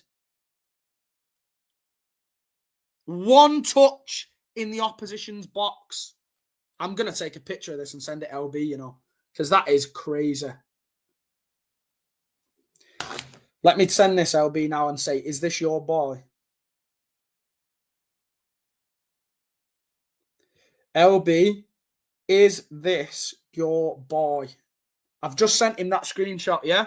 Of that picture on my screen right now. Okay? Let's see what he says. Because this guy's telling me he's the next fucking best thing, man. And he's our best winger. Never heard anything like it in my life. When I questioned it, I'm negative. Let's see your scores, yeah? Let's see your scores. 3, -10, 1, 1 maybe, -1,000, -1,000. I said 2, but now 1. I think he's the worst player on the pitch. Yeah? And I'm not doing it to be mean. Yeah? I'm not doing it because I hate Oscar Bob. Yeah? I'm not doing it because, like, he's had it off with my ex-girlfriend or something. Yeah? I don't hate him as a person. He was the worst person on the pitch today by a mile. Lee, big up, bro. 2 from you for Oscar Bob. He was the worst player on the pitch. I've never seen anyone, yeah, that looks so physically weak, physically slow, who consistently picks the ball up on the right wing and just persistently just passes it backwards so negatively. You've played 60 minutes for Manchester City on the right wing, yeah? For Manchester City, one of the best football teams in the world. And you have 1 touch in the opposition box. You have 1 successful dribble. And you make 1 pass into the final third. Yeah? That is fucking horrific. There's no other word to describe it, yeah? I'm not going to sit here and go, oh, he was a bit unlucky today. He was a little bit unlucky. Like, he tried his best. He tried his best. It just didn't come off for him today. No. He was horrific. They nearly scored about 2 goals just off him getting shrugged off the ball and them trying to counter-attack on us. And listen, I've said it before and I'll say it again. And anyone can call me negative. Pulpit and LB and the City Ramble boys can call me negative as much as you want. But I have watched this guy enough now to know he's not it. Yeah? It's not like he's 18, 19, 20 years old either. Look, he's 22. He's the same age as like Cole Palmer. Do you know what I'm saying? If he was going to explode onto the scene, yeah, do you not think it would have happened already by now? Or am I being too harsh, people? Am I being too harsh on Bob here or what? Because I know the fan base like him, and I know there's always this narrative around players that come through the academy that people love to be a little bit kinder to them. Yeah? But I don't care about all that shit. I want you to perform for Manchester City Football Club. And if you're not up to doing that, and you're not capable of winning us football matches, then I'm sorry, but you're going to have to hold bench, bro. Or you're going to have to go and play for Brighton or for Bournemouth. Do you know what I'm saying? So this is another one that I'm going to say it to. Oscar Bob, mate, I said, you've got to grab your opportunity with both hands today because you've got a lot of competition right now. You've got Savio. Well, not Savio because he started. You've got Doku on the bench. You've got Marmoush on the bench. You've got Cherky on the bench. You've got Foden who can play right wing. There's a lot of competition for places there. Yeah? So if you finally get a start, if Pep finally puts faith in you, yeah, you've got to grab it with both hands, bro. And you flopped it big time. You didn't even show any aggression, any willingness to try and get forward. And you didn't grab the opportunity with both hands, bro. So if you're not willing to step up, then unfortunately, you've got to step out, mate. You've got to step out. And if that means holding bench, then just hold the fucking bench, man. Because I cannot watch performances like that again. I'm sorry.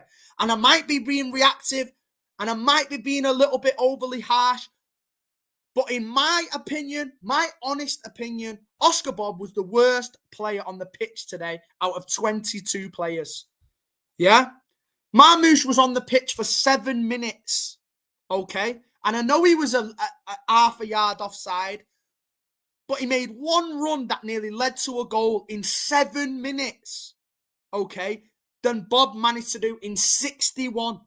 This guy was in the box once in an hour. Touches in opposition box, 1. How can people glaze that? How can people look me dead in the eye and still tell me that this guy is good? And that I'm the negative one? How? Please explain to me. How? Am I being harsh, chat? Am I being harsh or what? Because the fan base protect this guy with their lives, man. Like people come for me with pitchforks and torches when I talk on Oscar Bob sometimes. I'm surprised I've not had a knock at the door yet, you know. I am genuinely surprised that LB hasn't turned up at the door with pitchforks and torches, with Martin and with Pulpy and with Joe Butters and with the City Ramble boys. They're all ballied up with baseball bats and BB guns, and I'm surprised they've not tried rushing my door in the middle of the night to try and beat the shit out of me and say, never speak about Oscar Bob ever again. Yeah? Because they never want to hear it when I say it. They never, ever, ever want to hear it. But I've said it. I've had my rant on him now. It probably was a little bit harsh and reactive. I'll have a think about my actions, and I'll come again at some point this week where I might have calmed down a little bit. But yeah, there we go. Oscar Bob. I'll get onto the super chats in a minute, people. I fucking love you all for sending them in. I'm more than appreciative, especially after a loss like this. It massively supports the channel. Big up to everyone who's watched as well. I know this isn't usually my tackle doing watch-alongs, but I thought I might as well jump on it today. Soon as LB was MIA. He must have smelt something in the water that a loss was coming. But, I mean, to have consistently pretty much 200 people in here all the way through, big fucking love to you all, man. I really do appreciate it. Right, let's get off Oscar Bob now before I fucking burst an artery in my head. Because then we could be... end up in hospital, man. The chat will be ringing an ambulance for me. Erling Haaland. Yes, Tarek. Big up, man. What you saying, bro? Did you hear my rant against Oscar Bob? It's not good, bruh. It's not good. I've just had a big rant. Right, let's get Haaland. What we saying? 2, 4, 6, 5, 4, 6. People are still giving him a 5, 6. Yeah. I think that's pretty generous, to be honest. Yeah. When you think about what Haaland's job is on the pitch, yeah, think about that before you put your scores in, because I'm not giving a 6. I'm not giving a 6. Listen, yeah, we're scoring this game alone. Not his season. We're scoring this game alone. Okay? And I know he probably didn't have the best service from people around him. 6, 3, 4,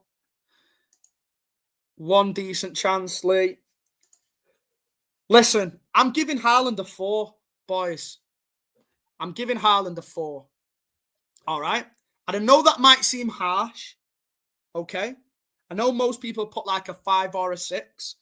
But for me, right, scoring him on this game alone, his one job as a Manchester City player, yeah, is to put away chances, especially big chances like he had in the first half, okay? If Haaland doesn't do that job by putting that 1v1 in, then I'm sorry, but I can't give a 6 or a 7. I just can't. Yeah?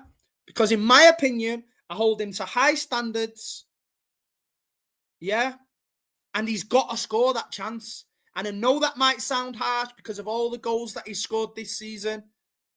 But when your sole job for Manchester City is to put the ball in the back of the net, yeah, and you miss a 1v1 like that, and it's not like he forced a big save out of Martinez. It's not like he forced him to spill it. When you threw on goal like that and you just roll it straight at the keeper, it's not good enough for me. It's not good enough for me, especially because obviously he's not in the game a lot around that. Let's see how many touches he had. 7 passes. 3 out of 3 shots on target. 1 big chance missed, which was obviously the one that we spoke about.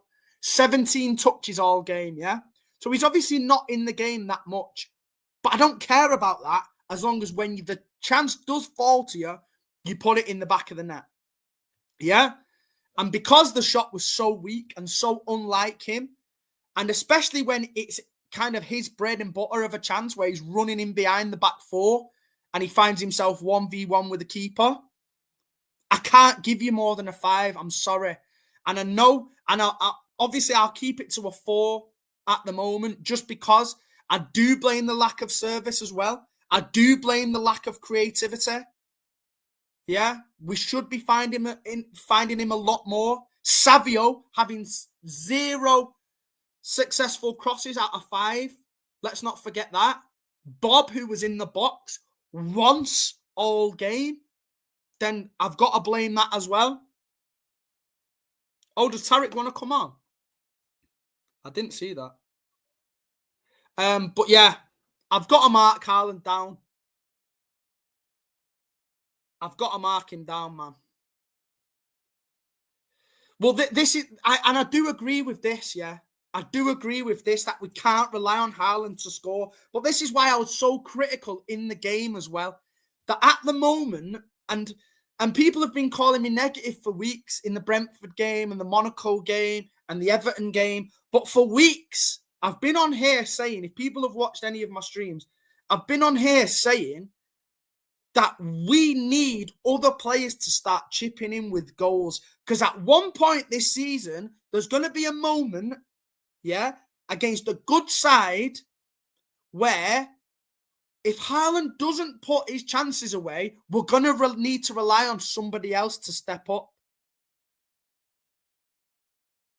And today was that day because Haaland had his big chance. He didn't put it away. And then where's the plan B, man? Where's that other player that we can rely on to step up and chip in with a goal or chip in with a big assist? So when Haaland does miss those big chances, that's when we look lost as a team. That's when we start to look lost as a team because everyone's looking around thinking, oh shit, what do we do now? Oh, big up, man. Mob at the door. Tarek, you won't be there, bro. You're a real one, man.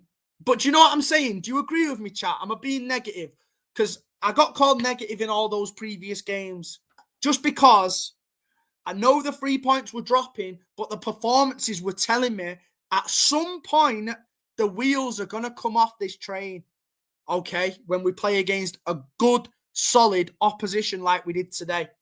It's been coming. This result has been coming for weeks. Because we have been clinging on to a couple of results. We was clinging on against Brentford. We was clinging on against Villarreal. We was only good in one half against Everton. So like I said, when the fucking ball doesn't fly into the net from Erling Haaland, who is there, who is willing to put their head above the parapet, stand up and be counted, and go and grab the game by the scruff of its neck, grab us a goal, create something out of nothing? And at the moment, there's nobody. There's nobody in the team that wants to step up right now if that guy doesn't score a goal. We're going to get on to Pep now, man. I'm a bit scared for it, to be honest, because I don't want all the Pep out brigade to file in. And I can already see, that I've already seen a few Pep outers in here already. And I know it's going to fly in, but we'll get on to him now. Can you bring up a...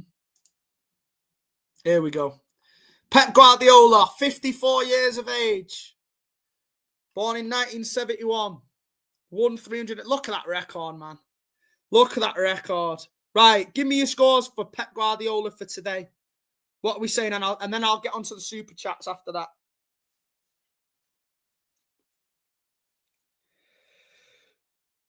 Zero, 1, 3, 0, 1, 1, 1, 4, 2, 1, 1, minus 1,000, 3.1, 1 for attending the match, 2, 0, 1, 3, 2. Love Pep. Made changes far too late. I think this is one of his main problems, Lee. I'll get onto that in a minute. Minus 10, 2. I think people are all in pretty much the same ballpark between 1 and 3. A couple of minus 1,000s. 3, 0, 4, 1. A lot of 1s and 0s. Listen, we've got to say it. I was trying to be so positive before this game, When I saw that midfield in midweek against Villarreal, even though I didn't tweet about it, I actually tweeted, I'm not going to speak, because I wanted to say it then about the midfield. And I got proven wrong, Because Rico Lewis had a good game. We managed to see it out. We managed to get a clean sheet. So because I got proved wrong in midweek, that gaslighted me into trying not to do it before the game today. I got gaslighted, bro. Big time. Because when I saw that midfield today, and when I saw the midfield of the opposition, knowing who they'd be up against, I just knew we was fucking cooked, man. I just knew it. You know for a fact that you're going to be coming up against strong, physical, aggressive, athletic midfielders who Aston Villa have, like Onana, like Camara, like Morgan Rogers. And you decide to go with our slowest, most unathletic, weakest, players.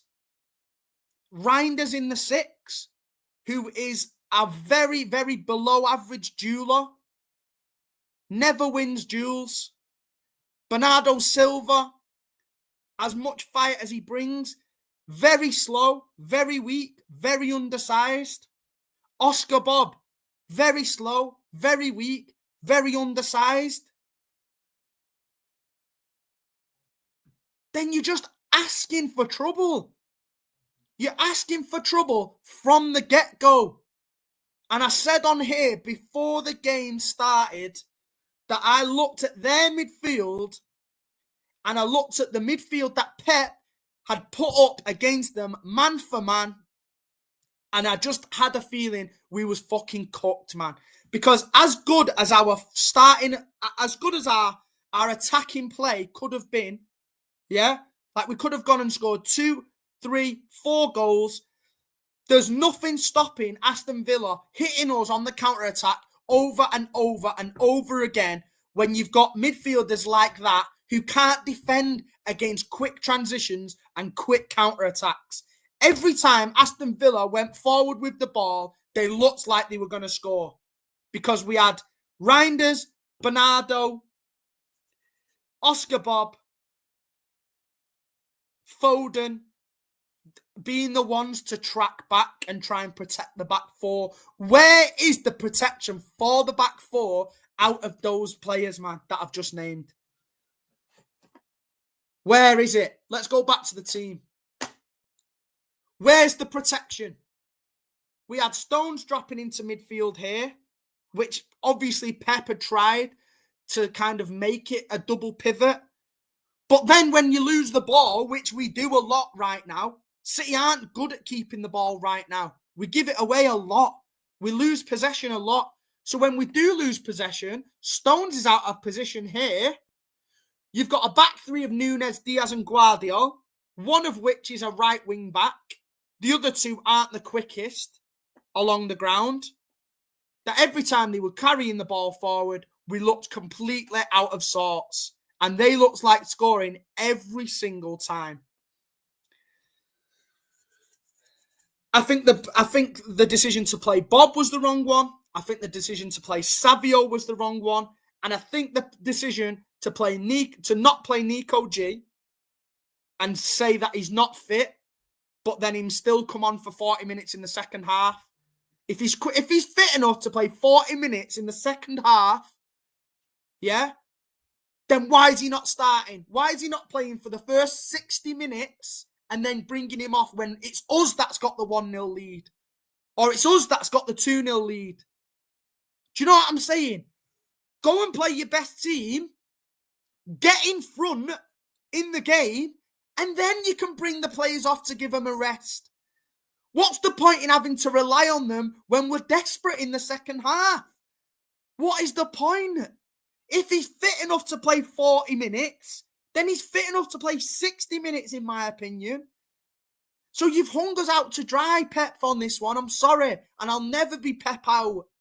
But you cannot expect to go up against an Aston Villa who have got these physical, athletic monsters in the midfield and not expect to get overrun and hit in transition. It was blatantly obvious to see. And I obviously didn't want to cook the team before the game because I could have been proved wrong again. But it was so obvious. And I've had people talking to me on WhatsApp whilst I've been live, United fans, Liverpool fans, obviously laughing. But they were all saying the same. City's midfield's getting overrun.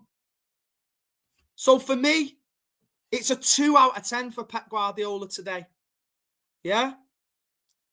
It is a 2 out of 10. I'm sorry. I think he got his tactics all wrong. And I'm not cooking him. I'm never saying that Pep's out. But you've got to call a spade, man. When you put out a team like that, and it's blatantly obvious for people to see that there's a clear advantage to the opposition when it comes to being able to run and to tackle and to win second balls. If it's that blatantly obvious for all of us to see, then why can't he see it? Why? I'm sorry if that's overly negative, but it's a 2 out of 10 for me, people. It's not good. Do we rate them? Yeah, we can we'll go through the fucking... I'm not rating Marmoush because he was barely on the pitch. I thought Nico had quite a lot of misplaced touches. There was a few times where he got played in. A few dodgy touches in the box. Jeremy Doku comes on, obviously trying to force it then, so I don't think he looks his best when he's trying to force it. Nico G did all right, man. Do you know this guy in 40 minutes, yeah? Even just seeing him have a bloody nose, getting a booking by stopping a quick counter-attack, putting his body on the line, you could already see the difference. You could already see the difference with him on the pitch, and he's such an overhated player in our squad, because I know a lot of fans don't really like him as well. But do you know what I mean? He come on and was already fighting. Obviously, he got a booking, which I thought was harsh. But again, he stopped a quick counter-attack by being combative in that midfield. Yeah? He was looking to win the ball. So, yeah. Nico G was probably the brightest spark of the subs. Cherky and Marmouth didn't get enough time to make an impact. I thought Nico O'Reilly was pretty poor. A few trying that silly flick and stuff like that, and Docky was trying to force it. So nothing to shout about there. But there we go. There's the ratings on the whole, people. We've got a few super chats here to get through before we dip off. Oh, big up John, man. I appreciate it. I don't get the Bob Glaze. He offers nothing, no pace, no power, and easily pushed off the ball. I agree, bro. And I think that's why that's been my criticism of him for a very long time now. And I think he was too easy to knock off the ball. It's too easy for people to bully him.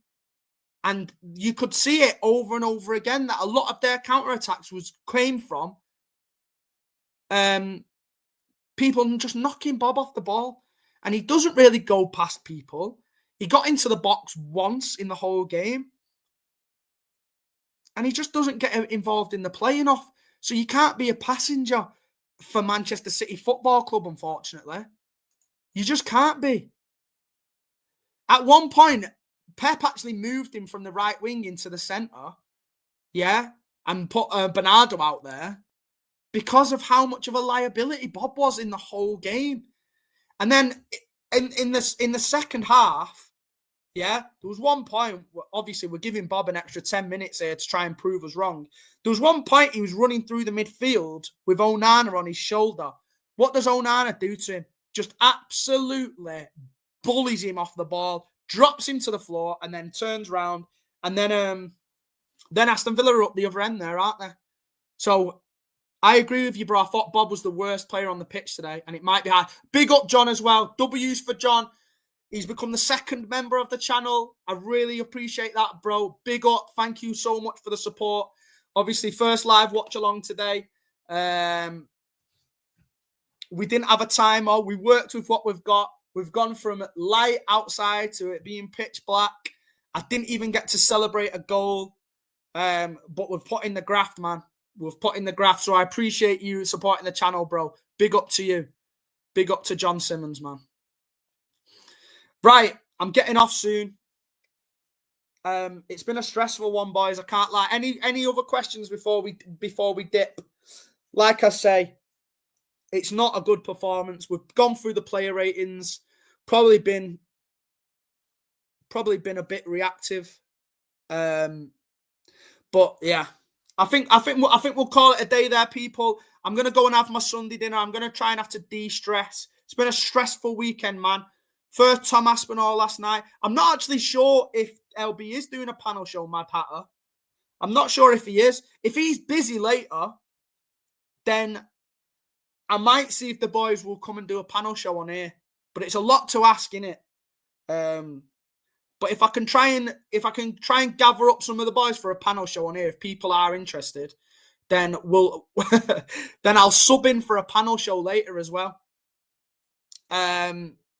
But yeah, before I go, I just want to say big up to everyone in the chat, man.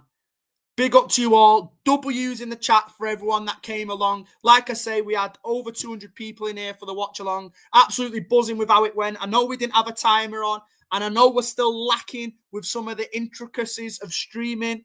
But on the whole, I really enjoyed it. Thank you so much for getting involved. Thank you so much for the super chats. And your questions, and to the people who signed up for the membership as well. Yeah, I'm blown away, man, by the support. So really appreciate you all coming on. And like I say, I'm going to be more consistent now. We're trying to get to 2,000 subscribers by Christmas. We're trying to get to 5,000 subscribers by summer next year. So if you've not already, hit the like button. Obviously, like and subscribe. Support the channel when you can. And I fucking love you all, man. We didn't get the win today. I feel a little bit cursed. I want to have my first moment in a watch along where I get to celebrate a goal with people, yeah? I celebrated a disallowed goal today. My heart is hurting, man. But yeah, W's in the chat for you all. It's been a pleasure. And yeah, big up everyone. Hit me up on Twitter if you want any other questions. And I'll probably announce on there if we can get a panel show to get together later. But I might just get a get an early night and just be depressed. Big up Lee, big up G, man. Big up George, bro. And yeah, I'll get LB on for a talk show soon, just to break down what our performance has been like. We've not done a one-on-one show for a bit, so I'll see if he's available at some point this week for a 1v1 stream in it, and we'll see how it goes.